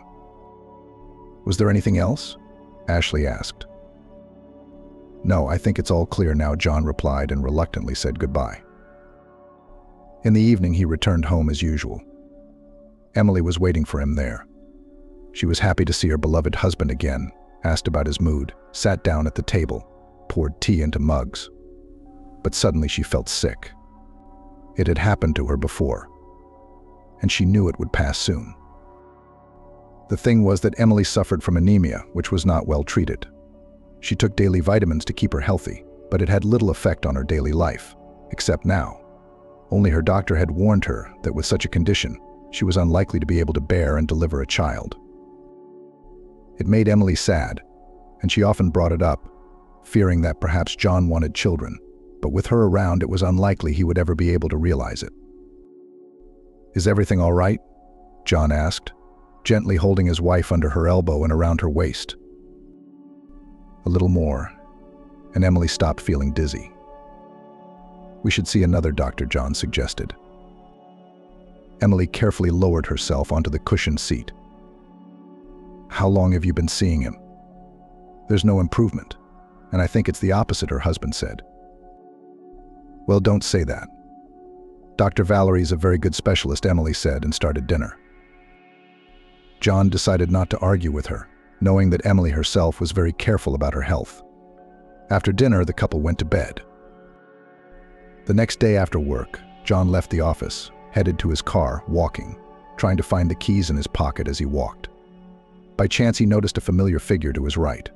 He stopped his gaze briefly and suddenly saw Ashley standing in front of him. She was leaning over the open hood, obviously trying to find the cause of the malfunction. John couldn't pass by without helping her figure it out. He went over to her and leaned over the hood. "I don't understand what's wrong here," she asked rhetorically, placing her right hand on her hip. She knew someone had approached her, but looked up in surprise and exclaimed, "Ah, John, how timely you are here," he answered, deliberately lingering his gaze on her eyes. "I always show up at the right place at the right time." John then turned his attention back to the car and concluded that the car repairman was needed. Ashley sighed regretfully. "Don't worry, I'll take you where you need to go," John said, easing Ashley's plight. "Oh, I'd appreciate that," she said, tucking a strand of black hair behind her ear. John opened the door to his car and Ashley sat down happily. They drove in almost complete silence, occasionally exchanging a few words. John asked how Michael, who was now in Berlin, was doing. Ashley replied that he was happy to be there, that he was doing well, and that he was glad that he hadn't turned down the offer. "I am very happy for him. I remember Michael always dreamed of being a doctor since he was a kid. And it looks like it's coming true," John concluded, glancing at Ashley. Soon they were in the driveway of the house. Ashley was carrying a heavy bag and John offered to help her carry it upstairs. She agreed. A few minutes later, they were in a small but cozy apartment. Michael had purchased it a year ago, taking off his high-heeled shoes. Ashley walked to the kitchen and offered John something to drink. Without hearing his response, she pulled out 2 glasses and splashed some whiskey. John was a little discouraged by what was happening because he wasn't going to stay long. But he couldn't refuse such a beautiful girl either. At that moment, Ashley was wearing a beige dress with black stripes that emphasized her slim figure. She went to the window, opened it, and then took out a cigarette and smoked. John had no idea that she could act so relaxed in company with Michael. She always gave the impression of a nice and proper girl. John stared at her, and at the orange flame that grew stronger with each new puff of Ashley's smoke. There was a fire burning inside John that he didn't want to let go. The girl inhaled the thick stream of smoke eagerly, opening her sensual lips slightly. Her languid gaze made John question his ability to keep his composure.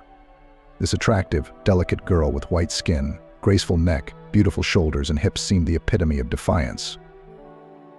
John walked over to the table, picked up his glass, and took a small sip. Ashley offered him a smoke as well. Everything happened in silence, as if they were both enjoying the atmosphere. John took the cigarette from her hands with his index finger and thumb and brought it to his lips. He did something he didn't usually do. He covered his mouth and let the smoke drift away, without taking his eyes off the girl. And John himself didn't notice that he was already kissing her. It was a blur, a fleeting loss of judgment. But what a sweet moment it was, full of feeling and passion. If it hadn't been for the phone call, John would hardly have been able to come to his senses. It was his wife, Emily. She was already waiting for her husband at home and told him that dinner had long since gone cold. "Don't worry, darling, I'll be there soon. I had to stay late for work.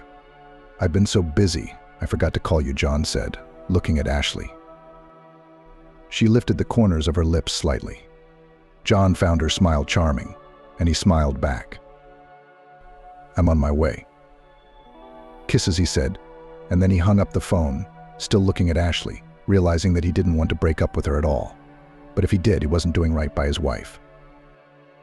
Just before he left the apartment, he stopped for a moment and looked at the girl who had stirred new feelings inside of him today. He knew that he should not continue with what had happened. So with just one last glance at the searing brunette, he walked out the door. When John returned home, his beloved wife met him here. She, as always, met him on the doorstep with a hug and a kiss. "I waited for you. Today you were delayed. Not on a joke," she said. She looked tired. John answered her with the usual phrase, and then went into the kitchen, put some food on his plate, and sat down at the table. Emily was telling him about the day before, but John's thoughts were now directed in a completely different direction. He put his fork to his mouth, but he couldn't help but think about Ashley. She seemed so mysterious, so alluring and mysterious. He wanted to keep being around her, to unravel what lurked behind her appearance. He couldn't get rid of the image in front of his eyes, namely her gray eyes, lined with black pencil, her long eyelashes and her open mouth. "John, are you here?" Emily interrogated him when she didn't get an answer to her question. "Did you ask something?" As if waking up, said her husband. "What did you do at work today?" Emily asked the question again. John shrugged his shoulders slightly, tilted his head to the left, and began to make up as he went along the flurry of activity he'd supposedly pulled off after hours. Emily stared at him, then yawned, blinking her eyes a few times and wiping away a tear. "I'm so sleepy already," she said. "Go to bed." Then John told her. "I want to wait for you," Emily said, resting her blonde head on his shoulder. At last they went to bed, and Emily complained to her husband again about her dizziness, then fell asleep. John, on the other hand, couldn't sleep for a long time. The next day, when he was at work, Emily called him and told him that she had been taken to the hospital. He jumped out of his chair in surprise. "What happened?" "Are you all right?" he asked. "I don't know. I passed out in the cafe and woke up in the hospital," Emily explained.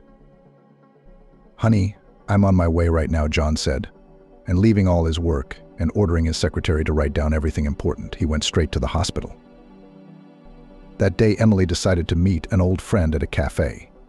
Everything was fine at first. They were talking nicely, sharing things with each other. But at one point, Emily suddenly felt short of breath. She decided to get up to ask the waiter to turn on the air conditioner. But as soon as she did, her legs gave out and she collapsed to the floor. Her friend rushed to her, and the cafe staff called an ambulance. John paced the hallway in boredom. A nurse ran into him.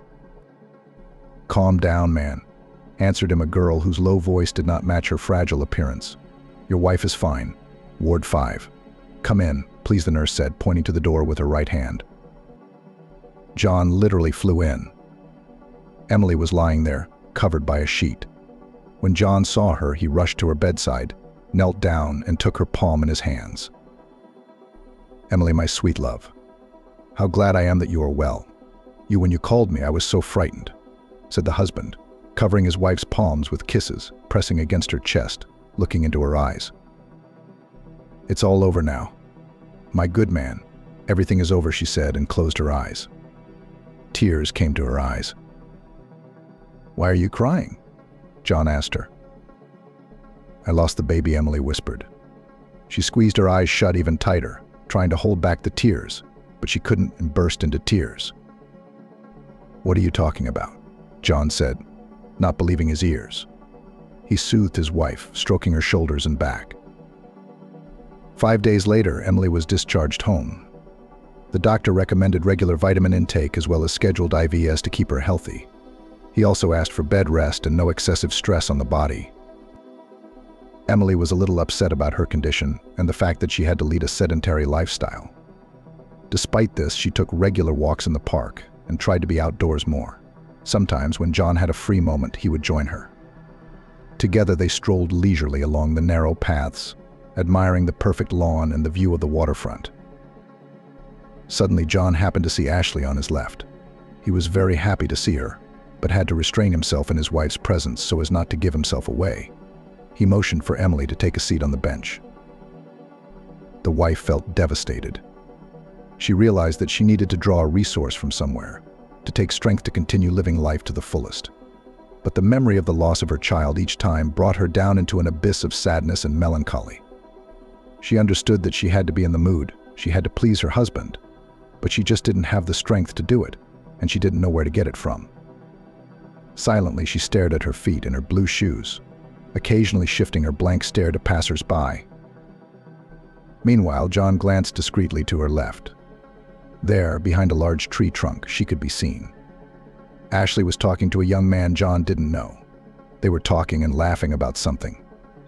And John suddenly felt an incipient jealousy building inside him. Why would he do that? And why would he do that?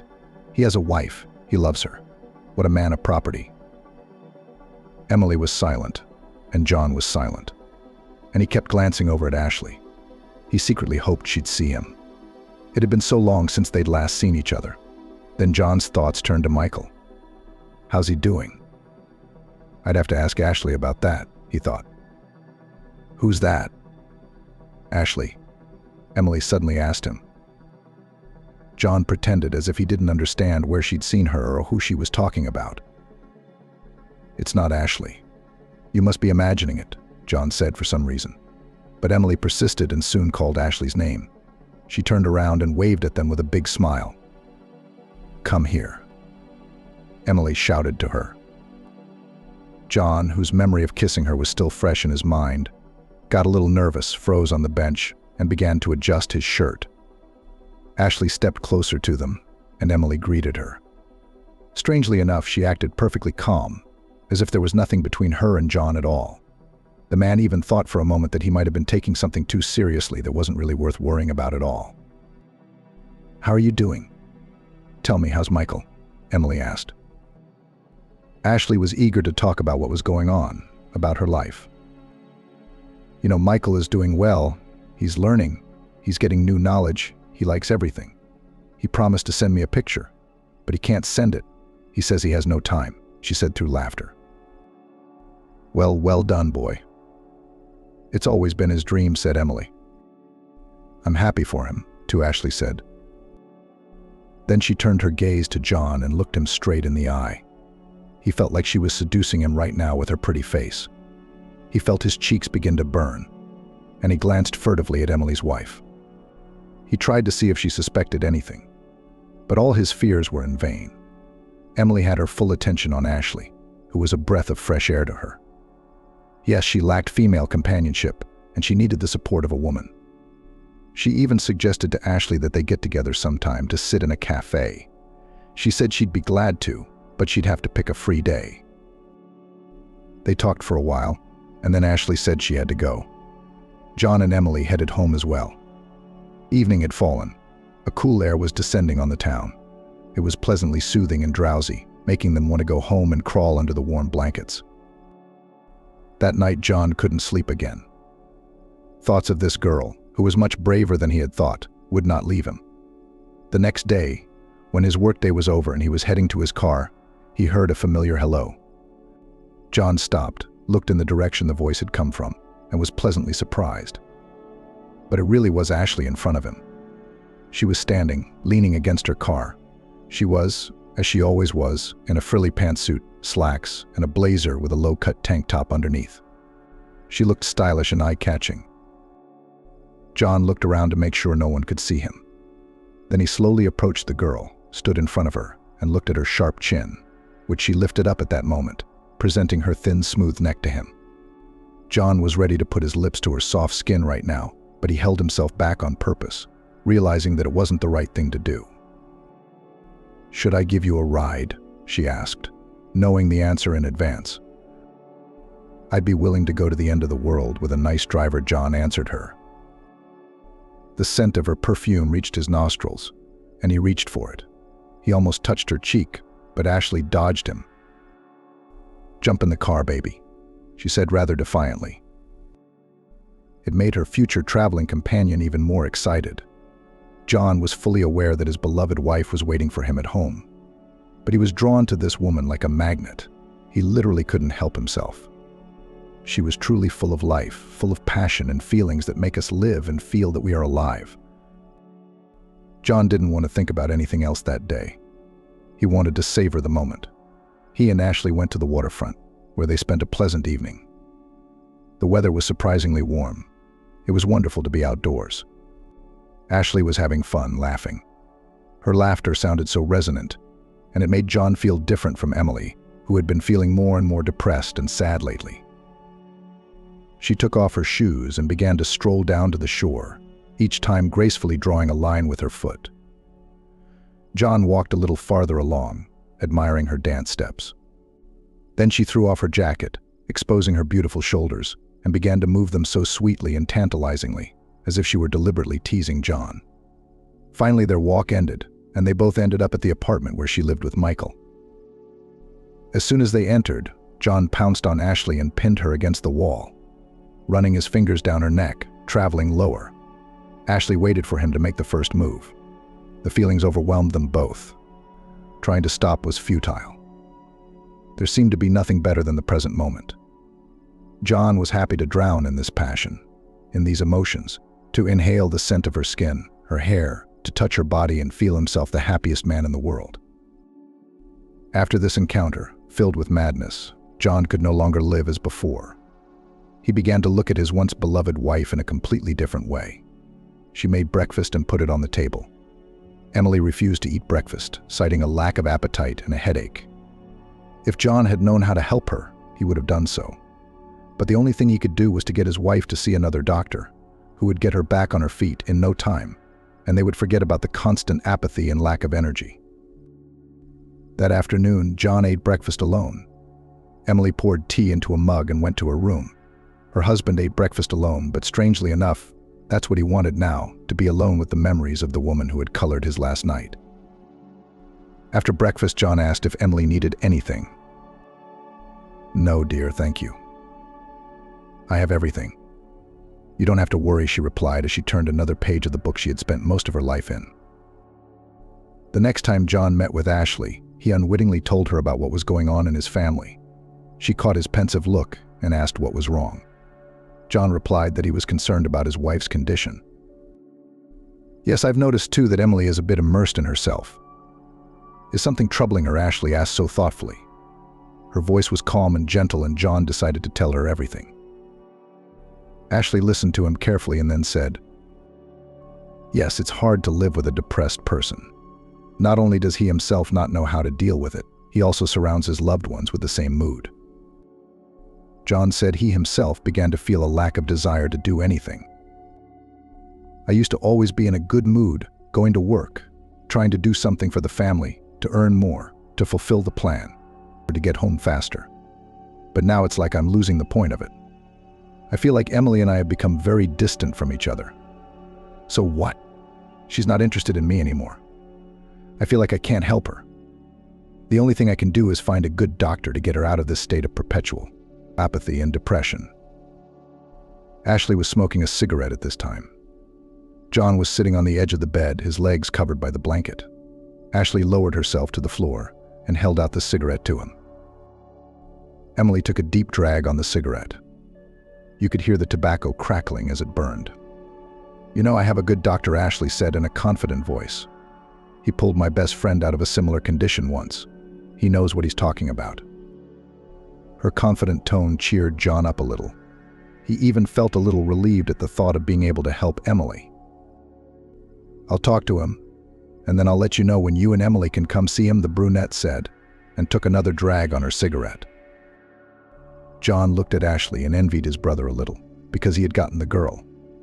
When the husband got home, he talked to his wife about the new doctor. "He's been praised and recommended," he said. Emily sat on a kitchen chair. John stood behind her, telling her about the doctor and the treatment that was sure to help her. He massaged her neck and shoulders with his large, warm hands. After some thought, Emily agreed. She too wanted to return to a full life and improve her health. At the doctor's appointment, the middle-aged man asked a few questions. "Tell me, how long have you been having negative thoughts?" he asked. Emily sat in the chair, looking around the walls of the office, her gaze resting on a shelf of books. The office was spacious and bright. On William's doctor's desk were a row of elephant figurines, all with their trunks up. Emily counted 9 elephants, all of them different. "Why elephants?" Emily asked instead of answering. That confused the doctor a little. "Well, elephants bring happiness," was the first thing that came to his mind. After a moment's hesitation, he said, "Let us return to the subject of our conversation. I need to understand your condition so that I can give you the right treatment." Emily exhaled and began to tell him about the first signs of her ailment. The doctor listened attentively, making notes in his notebook. Emily watched him as she continued her story. William finally drew some conclusions for himself and then invited John into his office. He explained to both of them what tests needed to be taken. Emily felt overwhelmed. When she and her husband stepped out into the hallway, she turned to him. "Honey, I don't think we should do this. My doctor is doing fine. He knows me well." She was used to her doctor and didn't want to work with a new person. But her husband insisted, saying it would be for her own good. After some hesitation, she agreed. John put his arm around her shoulders, pulling her close to him. She smiled back at him and reached up to kiss him. John was very glad that they did see a doctor and his wife agreed to be treated by another specialist. When the test results came back, John visited the doctor's office again, and the doctor gave him the medication that Emily was to take on a specific schedule. "Tell me, when can we expect to see improvement?" John asked. The doctor answered ambiguously and vaguely, saying that every body was different and it would take time to know how fast the healing process would take place. John shook the doctor's hand, thanking him, and walked out the door. Emily greeted him with a smile. When he got home, she stood wrapped in blankets. She had spent the whole day in bed. "You can put the kettle on and sit down at the table. I ordered your favorite sushi," your husband said in an upbeat mood. "Oh, by the way, I went to the doctor today. He handed over your medication." Emily walked lazily into the kitchen. She had a bit of a headache. "Of course, since you've been in bed all day. Tomorrow your new treatment will begin. I'm sure it'll work out this time, honey," John said as he came out of the bathroom. Emily tried to stay in a good mood, even though she had been experiencing a lingering dull ache in her abdomen since morning. She decided not to tell her husband about it, so that she wouldn't upset him and start whining about her aches and pains. She sat down at the table. Soft, voluminous blanket enveloped the girl like a dense foam. She looked very cute in that outfit. Open-shouldered outfits suited her perfectly. Oh my gosh. Emily used to be cheerful, joyful, always full of life. John remembered the first time they'd met, when Emily had looked so confused, so defenseless, and that made her even more attractive. But now, when John looked at his wife, he didn't recognize her at all. The once cheerful person had turned into a creature with sad eyes that was impossible to look at without pity. John picked up one roll with his chopsticks and held it out to Emily.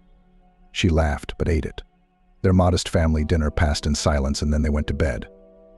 John thought about Ashley. It would be nice to meet her. How is she doing now? Michael should be here soon. Something's holding her up. Maybe it's for the best.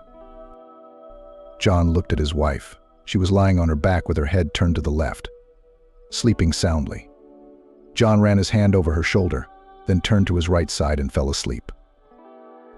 It wasn't long after Emily had started her new treatment. But strangely enough, she only got worse. She reported it to her husband. He was upset.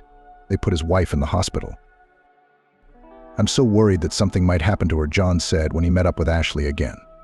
He was standing by the window. Ashley stepped closer, ran her palm along the line of his jacket, shook off the non-existent dust, and stared directly at his lips. "Understand, you're doing everything you can to help your wife. It's not like you can jump over your head. No one can. It's impossible," she said in a gentle, clear voice.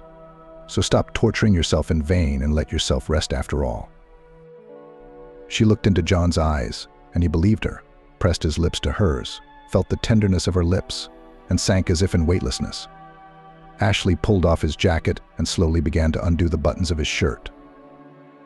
"You need to relax, trust me," she whispered.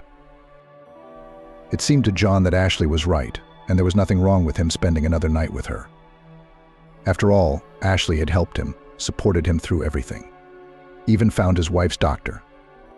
And John liked her as a woman. He couldn't stop her embrace, and he didn't want to. He wrapped his arms around her thighs, squeezed them tightly. Soon he didn't notice how he fell in love with this girl. He kept thinking about his brother, who was still abroad and didn't seem to be in any hurry to return. But John was only too glad for that. As long as Michael was in Germany, he could still go out with Ashley. One morning, the man was getting ready for work. He was already running a little late, hurriedly tying his tie as he went. He'd had a little coffee, almost burned himself. Lately, he'd been making his own breakfast, since Emily was still in bed, indulging in sleep. John entered the room to say goodbye to her before leaving for work. But when he entered, he found his wife lying on the bed. Her right arm was down on the floor. She was lying in a rather unfamiliar position. Suddenly, John was overcome with panic. He was afraid that perhaps Emily wasn't well. And he was right. He ran over to her and checked her pulse first, slapping her cheeks, trying to bring her to her senses. John's whole body shook with fear. He rushed to the phone and dialed Ashley's number. "Stop being hysterical," she said in a voice that had a distinctly steely edge to it. "If she has a pulse, she's alive. I'll call an ambulance to take her back to the hospital. Calm down. I'm coming to you," she said, and then hung up. Ashley's eyes flashed with an evil light. She arrived at John's house very quickly indeed. The ambulance arrived at the same time. Emily was placed on a stretcher and taken to the hospital. Ashley walked over to John and looked into his eyes. "You don't have to be afraid of anything. It's going to be okay," she said so insistently and so confidently, wrapping her arms around John's face. There was fear in his eyes. "The doctors are doing everything they can." "I love you," the brunette added so suddenly that John didn't even know what to say to her. He was grateful to this girl for being there for him and helping him in every way possible. His breathing became more rapid. He was also staring into Ashley's gray eyes, which were literally penetrating him. "I love you, too," he said. Ashley's expression became emotional. Tears welled up in her eyes. Her lips stretched into a smile, and her whole face lit up with a strange light, completely baffling John. It was as if he didn't realize what he'd just said, or how his words had affected Ashley. She nestled her lips against his again. She did it as if they were the only two people in the world. "Let's go to the hospital and check in, and then we'll go to my place," she said. John agreed with her. They arrived at the hospital and asked the doctor about Emily's condition. They received a disappointing answer. William George said that Emily's illness had taken on a new form, and her condition had become more complicated. John wrapped his arms around his head. He didn't want to believe what the doctor was telling him. He was depressed. Words could not describe how he felt right now. John got up from his seat, walked out into the hallway, and began to walk from side to side, biting his fist. He did not want to accept the current state of affairs, because the treatment proposed by the doctor was supposed to improve his wife's condition. But in the end, the opposite had happened. And John felt guilty. He had insisted that Emily try the new treatment. Maybe he should have left things as they were, and none of this would be happening now. He berated himself for the mistake he'd made. His head throbbed as if someone inside it was trying to push the walls apart, pushing them harder and harder time after time. But Ashley came out into the hallway, joining him, wanting to hug him, but he wasn't ready for that right now. "I understand how you feel, but we don't have to give up," she said. Her words only made John feel worse. Ashley told him that the best thing to do now was to go home and get a good night's sleep. "There's not much you can do for your wife in your condition," Ashley pointed out. John listened to her again, and they drove to her house. "I neglected her. I betrayed her," the man said, sinking into guilt. "I shouldn't have done it.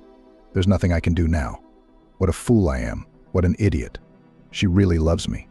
She's faithful to me. And I left her in this state," John said, sitting back in his chair. The top 2 buttons of his dark blue shirt were undone. He was rubbing his chin and cheeks, which were covered with fine stubble. "What about me?" Ashley asked suddenly. "Don't my feelings for you count? My sincere love for you? Do you think that's just a bunch of empty words? How am I supposed to live with that?" She sank to the floor in front of him. John distracted himself from his self-destructive thoughts and looked at her. "You haven't thought about me at all, because I love you too. What am I supposed to do about it?" she asked him, her gaze demanding. Then she grabbed his hands and began to cover them with small kisses. "Are you going to leave me now? Will you leave me? Forget me?" Ashley asked jokingly, looking into his eyes. Ashley's eyes were desperate and bewildered. John took her hands in his. "Wait, that's not what I was going to say at all," he said, fearing to see the distress on Ashley's face. "But that's exactly what you're saying. You're saying you love your wife and regret getting involved with me. You're willing to abandon me when I need your support the most. God, how am I supposed to get through this?" Having said that, Ashley tried to go upstairs, but John held her back. "What are you talking about?" he interjected. His emotions went from self-recrimination to Ashley's depressed state. "Michael," she said barely audibly, putting a hand to her lips. "What's wrong with him?" John interjected with a frown. "I was going to tell you later, but what does it matter now?" "I got a call from the emergency services yesterday that Michael was missing," she said, turning toward the window. John lit a cigarette, probably trying to calm himself down. He too rose from his chair and hesitantly wanted to approach her, but stopped halfway. "Wait, but how did this happen? I mean, you said he was fine, and you talked on the phone regularly." He looked at her slender figure, clad in the black lace cardigan that suited her so well. "Yes, that's right. We've talked often, but there's been no messages from him in the last few days. I got worried, but I had no contacts to find out what was wrong with him. So I called the search service, through their channels. They found out that a certain Michael Alexandrovich had disappeared without a trace. That sounds strange. Where could he have disappeared?" John asked. Ashley, standing with her back to him and looking at her reflection in the window, took a deep drag on her cigarette smoke. "It's awful," she said in a shaky voice ready to turn to crying. John came over and put his arm around her. "But why didn't you tell me about it right away? The more time passes, the harder it is to find a person." He waited for a response. Ashley took her time answering. She smoked quietly, put out her cigarette, then turned to John. "I had too much on my plate at one point. I wasn't just thinking about myself, I was thinking about how to help his wife. I tried to handle it on my own, especially since you have your own worries. Your wife needs help, too. You didn't immediately hire a good doctor for her, did you?" Her voice took on a steely tone. It slightly confused and stunned John. He didn't understand what Ashley was getting at. "You know, I've been doing everything I can to make my wife better. But God knows, things took a different turn." John began to make excuses. Ashley decided to stop talking this time. Walking over to him, she put her arms around him. "You're all I have left," she said. John was overcome with guilt again. He realized that he had no right to leave Ashley alone right now. They spent that night together, comforting each other. The next day, after waiting for John to leave for work, Ashley went to run some errands. Before going out, she took a bath and picked out her clothes. She put on a beige suit, which looked stylish and not too revealing, and completed the look with earrings, a chain, and her favorite perfume. After assessing her reflection in the mirror, she left the apartment. Ashley knew exactly where she was going. Her cab stopped outside the hospital. She walked confidently toward the main entrance. Ashley didn't come here to see Emily. Almost at the end of the hallway, she turned right and opened a door with a sign that read Chief Medical Officer William George.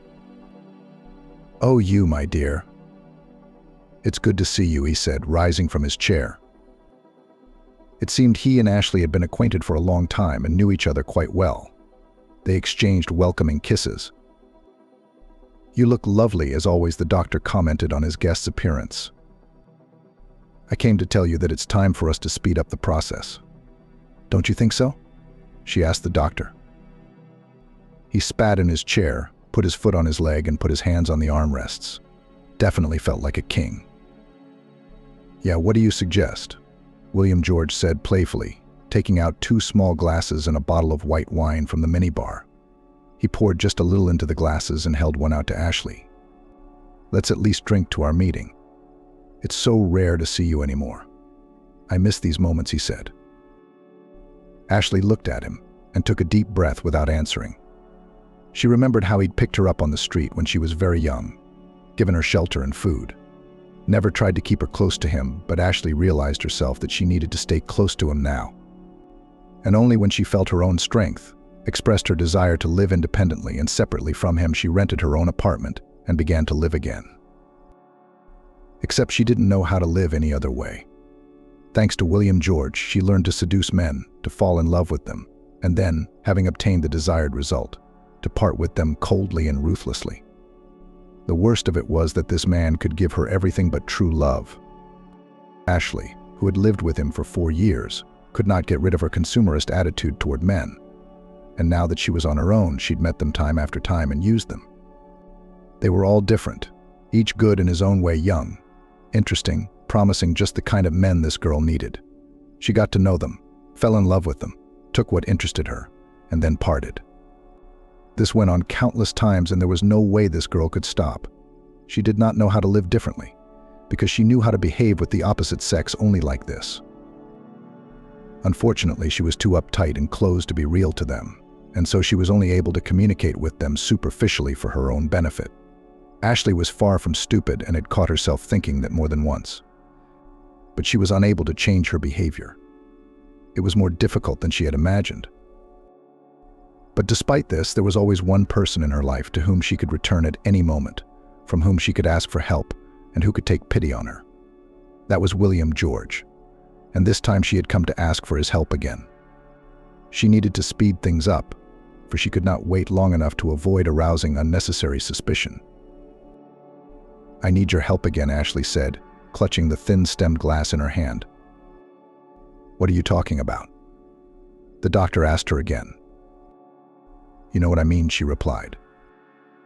"You must remember that I am always ready to help you, because you are like a daughter to me," he said. He walked around the table, sat down on the countertop, and then, facing Ashley at a very close distance, allowed himself to cup her chin. This man loved to feel power over others, and especially this girl. William reached forward, wanting to touch her lips. "Give me what I ask of you first," Ashley replied, pulling his hand away. He looked at her for a moment, then stood up, walked over to the safe, opened it with a small key, and took out a tiny bottle. "Here you go, and don't forget your precautions," he said, sitting down on the edge of the table again and folding his hands on his knee. It was like he was waiting for Ashley to go a little softer on him, but she kept her distance. And they both felt it. When Ashley got home that evening, John was already here, having made them both a light dinner, and was glad to have Ashley to keep him company. She asked how his day at work had gone. John replied that things were holding steady. When both of them had satisfied their hunger, they were still in the kitchen talking about their various chores. "I brought some medicine. You should give it to Emily," she mumbled, immediately handing John a small vial. "What is it?" he asked. "Believe me, the glass contains something that will help your wife," Ashley said. "Where did you get it?" he asked again. "Money. It's not that important anymore. What's important is that we have something we can do for your wife," she said, not wanting to go into details. Ashley's words always had a surprising effect on John. Maybe it was the effect of falling in love. The day John had come to visit Emily, he'd done everything Ashley had told him to do. He piously believed that Ashley wished nothing but the best for him and his family. Pouring water into a glass, he opened the vial and poured its contents into the water. Emily's appearance left a lot to be desired. She was pale, her cheeks sunken. When she saw John, she tried to smile. Her lips were pale, chapped. "Emily, you need to drink this," John said. "The doctor said it would help you keep your body strong." "Thank you for your concern," she said in a weak voice. Her husband helped her up so she could take the medicine. Emily emptied the glass and looked into her husband's eyes again. She was sorry he had to see her in this condition. "Don't worry, I'll get better soon, and everything will be fine," she said. John ran his palm over her cheek. He was looking at his wife as if she were a different person now. "You're going to be all right," he said. Even though he said so, he could hardly believe it. For too long the doctors had been trying to cure her. But all their efforts were in vain. The disease had no intention of leaving its new home. Yes, John had lied. But what else could he tell her in this situation? A few days later, Emily got worse. The doctors were very tight-lipped, and one day they informed John that they had to transfer Emily to a hospice unit. He was shocked by the news. As always, Ashley was by his side, putting her hand on his shoulder. Both of them returned home. John was heartbroken. He didn't want his wife to end her life by passing away in the prime of life from some unknown disease. Ashley found something to say to him again. She talked and told him not to blame himself for anything, that he shouldn't forget about himself and his life as it was. "You are young, you are handsome, you are full of vigor. You can't put an end to your life," she said. John sat on the couch, putting his elbows on his knees and covering his face with his palms. "You don't have to put your hands down. You're not alone. You know you have me," she said, spreading his arms. Ashley climbed into his lap, wrapped her arms around his face, and looked into his eyes. "You don't have to give up. Do you hear me?" and I'll always be there for you," she said, and then nestled her lips against his. How did she do it? It remains a mystery, but as time went on, Emily stayed in the hospice. There she received the care she needed, no longer hoping for her recovery. Meanwhile, Ashley moved in with John. She was already feeling like a full-fledged mistress and was thinking about what kind of renovation she wanted to make to her room and telling John what kind of kitchen she wanted to replace her old one. He saw Ashley's happy eyes, and it seemed to him that this was the way it should be. Soon she started talking about getting married. More and more changes were happening in John's life. He couldn't figure out if he was going in the right direction. Ashley, on the other hand, was persistent. Unlike him, she knew exactly what she wanted. Once, while John was watching TV on the couch, she sat next to him and stroked his hands. John responded by stroking her hands. Finally, when Ashley had his attention, she said, looking at the ring finger of her hand, "How nice an engagement ring would look here. Don't you think so?" she asked, looking at John. "Yes, any jewelry would look lovely on your beautiful, delicate hands," John pointed out.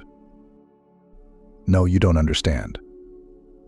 I want a wedding band," Ashley said flatly. "Are you serious?" John clarified. "What do you think? You and I have been living together under the same roof for so long, and you still wonder if we're serious about each other?" Ashley asked him. "Well, yeah, I agree with you, you're right. But how can we get married when my wife thinks I'm still in love with her?"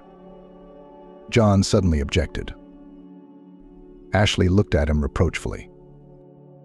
"How can you say that? Look, you're not only hurting your feelings right now, you're hurting mine too. I'm living with you. I'm hoping for something, making plans, dreaming about our children. Life goes on. I'm not getting any younger. Are you ready to wait and stall for time? You've upset me too." "I didn't expect this from you," Ashley said. "I was sure that you really loved me and that you were ready to start a family with me. But then all of our meetings and hugs and kisses weren't real. Was it?" At that question, Ashley jumped to her feet and looked at John as if he'd just betrayed her. "I guess you're saying that you never loved me, and everything that happened between us was just a lie, a pathetic game you made up. Tell me the truth," Ashley screamed. "Are you really crazy?" "No, not at all," John said, trying to even things out. "Why would you think that? Calm down, please. I'm not with you for a game, believe me, really. I really like you. I have feelings for you. And of course, I'd like to marry you." "Oh, for God's sake. Marry me," John suddenly said, getting down on one knee and taking out the ring he wanted to give her for her birthday. "I'm sorry I wanted to do this a little later, but I'm very happy that you're going to be my wife." "I really am," he said, and in that moment he was probably sincere. After all, he wasn't going to hurt Ashley, and he was ready to take her as his wife. "Oh my God, John, this is so sudden," she suddenly exclaimed, delighted. She put her hands to her mouth like a child, as if she were afraid to frighten away the sudden happiness. What joy. "I'm so happy. At last we will be able to legalize our relationship and not hide," she said. Soon they signed and celebrated this festive celebration in a cafe with friends. Ashley was glowing with happiness. The guests congratulated the newlyweds. John felt a little awkward, but still, hearing the approving congratulations of the guests, was happy about it. "John, you're doing great. Congratulations. How is Emily?" one of his friends asked him. He replied that everything was the same with her. The groom tried to avoid these questions. After the celebration, family life settled down to a moderate pace. John was still working, visiting Emily in hospice on his free days. She rarely spoke to him and slept more and more. John, when visiting her, could not tell her that he had remarried. Before entering the room, he took off his wedding ring, which was wide and different from the ring Emily had once put on his finger. To be honest, John sighed with relief when he saw Emily asleep. In front of her, he felt a kind of shame for what he'd done. But now he was back home. Today was a day off, and Ashley was looking forward to seeing John. She had a surprise for him, and when he sat down at the table, she pulled out a small box. John looked at everything going on with interest in his eyes. "Well, don't you want to open it?" she uttered, looking intently into his eyes. He smiled and replied that of course he wanted to. He took off the top pink cardboard lid and saw a beige napkin inside, on which was a soft bear cub the size of a small ball, and next to it a smooth paper strip. "What is it?" John wondered. He grinned and looked at Ashley again. "You and I are having a baby," she said, and stepped a little closer to John, taking his hands in hers and placing them on his lower abdomen. "Can you feel that our baby is here?" She bared her white teeth. John could hardly believe it. But it was true, and he would soon be a father. God, this was what he had dreamed of for so long.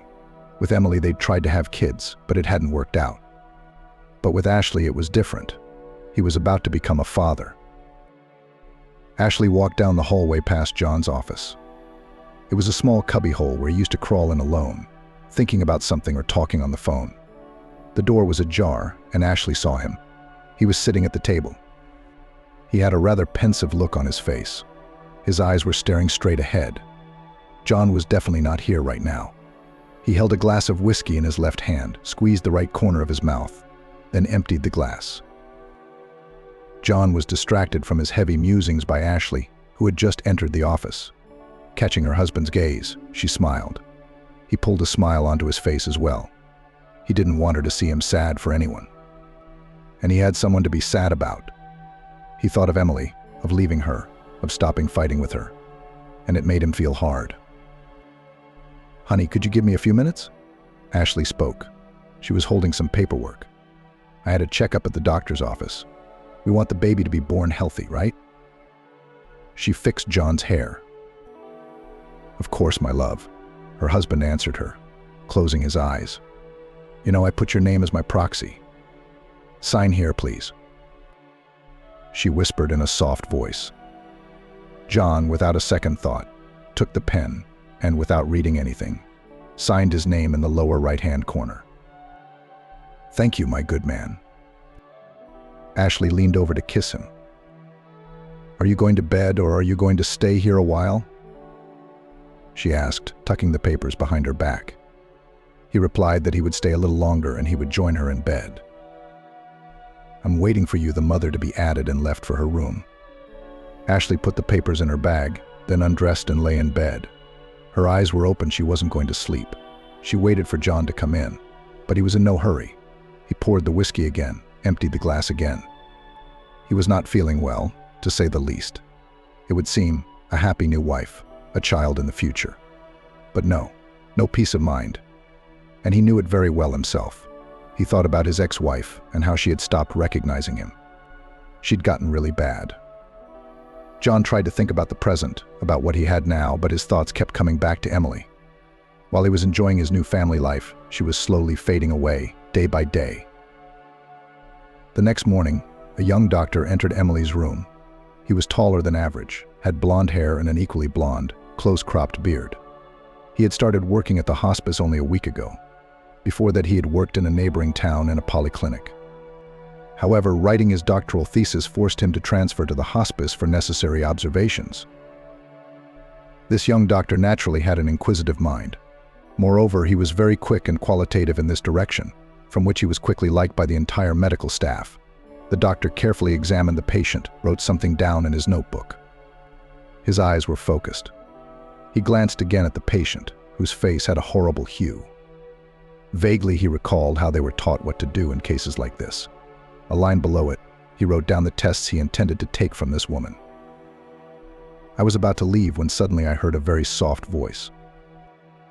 "Wait, stay with me for a while." Emily did not open her eyes, but she knew that someone was with her. She was already so weak that at times consciousness came back to her, and a great sadness and pain came over her at being here. It had been a very long time since she had seen John, but she didn't blame him for that. Realized that there was nothing he could do about her being so sick. It was only the sadness of that realization that filled her soul. "I'm here," the doctor answered. Emily struggled to open her eyes. It seemed to be the first time she had seen this face. "What is your name?" she asked. "My name is Michael George." "Michael to you," he said. "I'll need to run some new tests on you to see what's going on." "Go ahead, doctor, I don't care anymore. I already know there's only one end," she said with difficulty. The doctor did not answer her. He understood that her condition was grave, but something was definitely confusing him. And the practice he had under his belt told him that this woman might have been misdiagnosed. But when he took all the necessary biomaterials and analyzed them, his hunch was confirmed, and he immediately started the treatment according to the new scheme. And one day when he came to visit Emily, she was already waiting for him. She was still lying in bed, unable to get up. Even so, her mind was clearer. "Good morning," she greeted the doctor.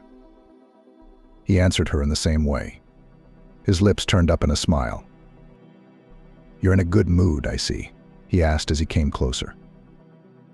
As he had all the previous days, the doctor checked her pulse and blood pressure, felt her lymph nodes, and drew blood. Emily held his gaze. "How do I know?" "Your face is very familiar to me," she said suddenly. Michael looked intently into her eyes. "Yes, that's right. I've definitely seen you somewhere before," she said, "but I can't remember where." The long stay in oblivion had weakened her memory a little. "Unfortunately, I can't help you with that. Maybe when you're feeling a little better, you can solve this riddle," Michael replied casually. Suddenly the phrase, "you're asking the riddle," came to Emily's mind. It had been uttered then by the blonde-haired guy in the family circle. Emily's brain went through one picture after another. Things were getting a little confusing. She tried to focus. There were young people in front of her eyes, a blonde, a brunette, and some other man. That's right. There was her husband John and that young Dr. Michael. But how did he end up there with them? "Tell me, do you have any family? Maybe brothers or sisters? I remember something, but I'm not sure," Emily said. "Really?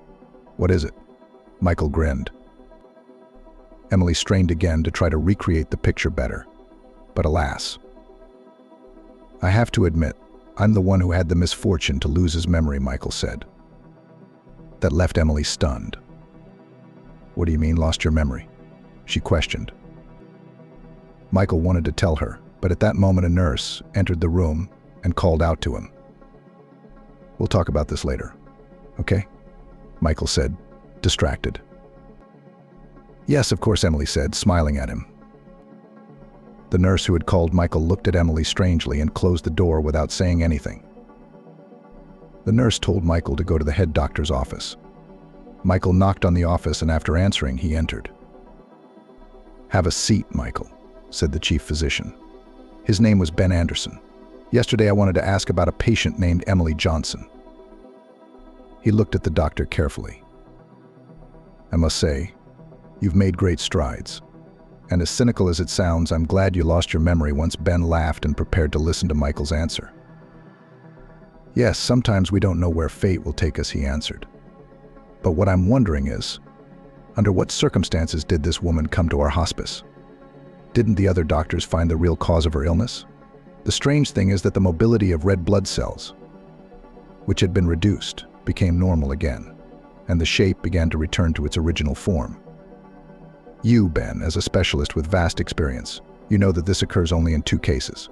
The first we immediately dismiss, and then we're left with the well-known clotting agent." "But I don't understand your thinking," Ben Anderson interrupted him. "Where are you going with this?" Michael was in no hurry to answer.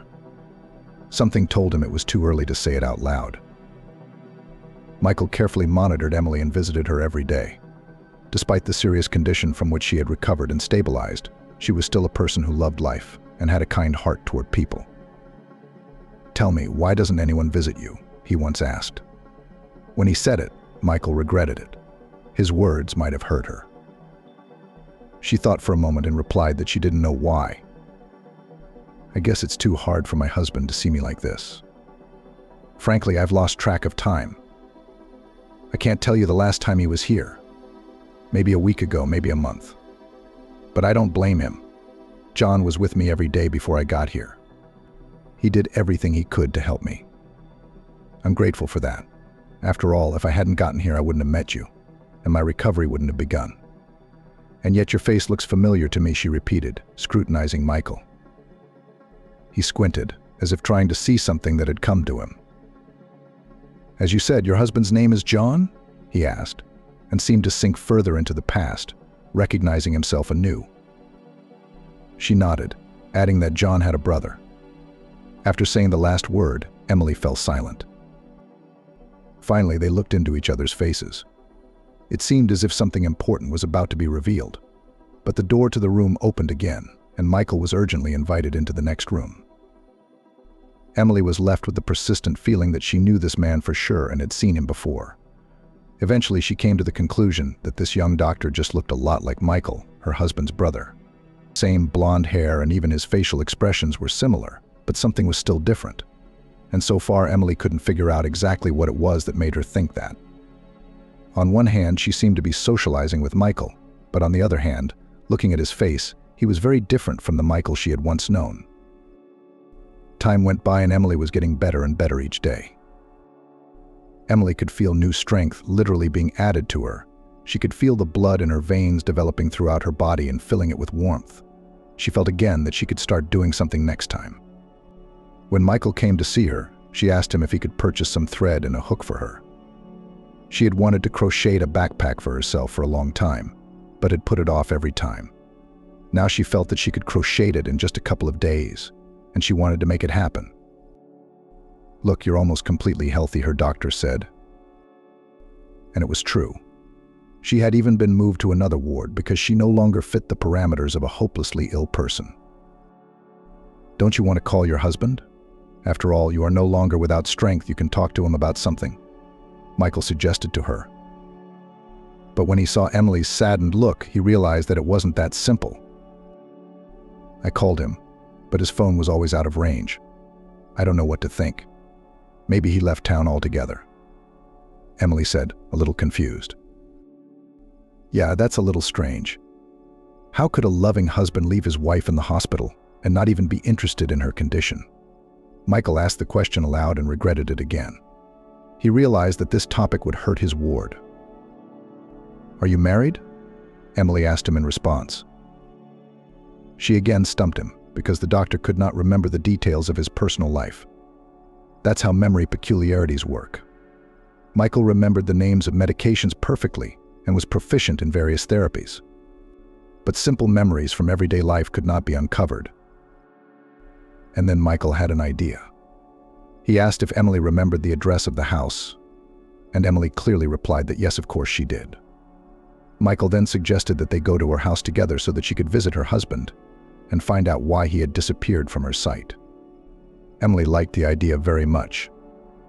It came as a pleasant surprise to her, and that afternoon at lunchtime they drove to the address. The car slowly parked in the yard. Emily stepped outside and looked around the high-rise building. She was a little nervous because she couldn't know in advance what to expect. Michael got out of the car and offered to go up with her, but Emily declined, saying that she could handle it on her own. He agreed. Emily slowly began to climb up the stairs. Her heart raced with each step up the stairs. When she reached the familiar door with the two numbers 2 and 7 attached to it, she pressed the bell and was ushered in. She pressed the bell and licked her lips in anticipation. She mouthed to herself several times the words she would say to her husband when she met him. All those memories and the days she'd spent with John came vividly back to her mind. She held no grudge against him, but she wanted only one thing: to see him, to talk to him about everything. There was so much she wanted to tell him. She took a breath in and out and pressed the bell, then adjusted her collar and ran her hand through her hair a couple times. Finally, footsteps were heard outside the door, and the next moment the door opened. Instead of John's expected face, Emily saw before her the girl who had been present in her memories. Emily remembered that this was John's brother's girlfriend, so she smiled at her. "Hi, can I come in?" Emily asked, and her voice sounded unsure. The lady who'd opened the door for her wasn't exactly welcoming. She gave her a scornful look and, without saying a word, wanted to close the door in Emily's face. But she had the courage to hold on to the handle. "Ashley, I don't understand you. What's going on?" "I can't go into my own house?" she asked again. "What do you want here?" "This is already my apartment," the new landlady shocked Emily with her words. She grinned, asking if she was joking. After all, Emily hadn't gotten anything wrong. Emily was sure this was her apartment. "Liz, you must be confused about something." "It's me, Emily, John's wife." and he's home right now. I need to talk to him." Saying that, she pushed Ashley away and entered the apartment. The latter realized that she would have to make an effort before this fool would realize that she was no one else here. Emily entered the apartment, looking in every room, wanting to find John, but he was nowhere to be found. "What's going on here? Where is John? What's wrong with him?" demandingly asked the guest. "And that's none of your business," Ashley replied rudely. She realized she wasn't going to get rid of her that easily. But the insolent lady had a trump card in her hand. Without a second thought, Ashley went to the closet, pulled out a file folder, threw it on the table, and unfolded it in front of Emily on the right page. "Here, look, everything you wanted to know is printed in black letters in white. Read as much as you can." Saying this, she stepped back a little, crossing her arms over her chest. Emily began to cursorily study the documents with her eyes. The more she read each line, the more horrified she became by the minute. Her eyes rounded. She really didn't know what to say to that. "But how did this happen?" she asked, raising her eyes to Ashley. She silently held out her right hand in front of her. A ring sparkled on her ring finger. "That's not true. You're lying," Emily said in a raised voice, wishing it was all a lie. "I did call John, didn't I? His phone was off exactly the same as yours." Emily spoke the last words slowly, as if she'd just realized what was wrong. "Did you really set this whole thing up?" Emily questioned. But it was probably rhetorical. Ashley wasn't going to answer her at all. "I don't have to explain anything to you. Whatever you need, I've answered it. I've shown you the documents. Now, if you would be so kind as to leave my apartment." Ashley mumbled and walked to the door, opening it to get Emily out as quickly as possible. But as soon as she opened the door, she was immediately confronted by John. Her surprise took her breath away. She opened her mouth to say something, but nothing came to mind. But John, seeing his ex-wife behind her, who was standing on her own 2 feet and looking fine, was taken aback. "Emily," he said her name as if he hadn't expected it. Emily looked up at him and her eyes involuntarily began to fill with tears. John immediately took a few steps toward her, wanting to hug her, but Emily pulled back for some reason. "Emily, I'll explain everything to you. I was told you were transferred to another facility. I looked for you, but no one could figure out what I was asking of them. I can't believe it. You've recovered." He spoke the words. Emily listened to him, not knowing what to say back, as if it was too late to try to clarify anything now. "Oh God, Emily. Oh God, I'm so sorry," John was saying. Then suddenly he threw himself at her feet. Emily was completely confused. She didn't know what was happening. How could she be so abruptly left without everything? But at the same time, she couldn't see her husband, whom she still loved, suffer. "You weakling," Ashley pronounced. She did not recognize the manifestation of human feeling. She believed and was firmly convinced that it was merely a manifestation of weakness of character. Emily told John that she had tried to let him know about her health, but his phone had been off the whole time. John gave her a surprised look, because he was the one who had been calling Emily, and her phone was always busy. He immediately pulled it out and called his ex-wife again. As stated earlier, the answering machine answered.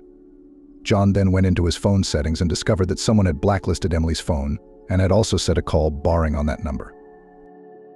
The first thing John did was turn to Ashley and gave her a questioning stare. She stood there with a nonchalant look. She masterfully kept her mask on, trying not to give herself away. "Okay, John, it doesn't make any sense now," Emily said. "You have a whole new life now, a new wife, a new family. You've even managed to sign the apartment over to her. I'm going to leave, no matter how much you cry here. It's all the same. John's long since fallen out of love with her and started a new life." "What are you talking about?" "I didn't rewrite anything to anyone," the man protested. Emily told him that the document said otherwise, and then asked Ashley to show him the new property certificate again. He didn't believe her, and when he saw the folder of documents in his current wife's hands, he asked to see them. "What a fool you are," she said, grinning.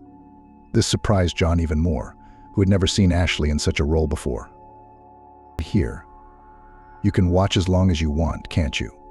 she said mockingly. John took the folder, found the necessary documents, and indeed found there a certificate that his apartment belonged to her. Next, he found another document with his signature on it. The man remembered the day when he was drunk and Ashley had approached him asking him to sign as a trustee. She had said at the time that it was being asked for at the women's health clinic. And then it hit John. It turns out there was no baby in question. And Ashley set this whole thing up just to get a new resource. "Why don't you tell me why you did it?" John asked her. His eyes were filled with horror and indignation. Ashley was starting to get angry. She didn't like being asked to justify herself. It had been a habit ever since she'd been living with William George. He always asked her to account for herself and often punished her severely. When she tried to lie to him, he was about to call the police to have them both thrown out the door. But at that very moment, the doorbell rang, and since the door was unlocked, the guests didn't wait for their hosts to arrive. Michael appeared on the doorstep, and he wasn't alone, he was with the police. Ashley realized there was no escape. How could it be? She miscalculated. She was sure that on the day Michael was supposed to take the plane to Germany, she had put a substance in his coffee in the morning that would cause spontaneity and fainting. She didn't spare the substance then and poured a lot of it in. Michael had breakfast, drank coffee, and only at the airport he began to feel unwell. He felt dizzy and began to see people who didn't exist. He felt nauseous and went to the toilet. That's where he lost consciousness. He was found only a few hours later. By that time, the plane had long since landed in another country, completely forgetting about the security guard. The police chose to keep silent about the fact that he remained alive. There have been many times crimes of this nature in the city, and the police decided to bring this case to the end and find the culprit, who every time acts according to the same scenario and always gets away with it. Michael remembered everything perfectly. He remembered Ashley, and that he had a brother John and a wife Emily. In order for him to work and not be too conspicuous, he was placed in hospice care where he met Emily. How hard it was for him to keep himself in check so he wouldn't give himself away. The police tried to work on his appearance to make it less recognizable. Special inserts on the movable eyelid and a false chin with a beard and mustache had done the trick. That's why Emily couldn't figure out who was standing in front of her. The police were careful not to spook Ashley. And when Emily and Michael went to her house, the police were already there. And there was nowhere for the perpetrator to go. Ashley was handcuffed and taken to the station. She was not going to be responsible for this alone, and that's why she told everything about William George. But he was more cunning and managed to escape abroad. John and Emily Johnson talked about a lot of things. They had a lot to discuss, found the strength to forgive each other and start living again. And as for Michael, he continued his work as a doctor, putting in his piggy bank of experience one more unique case.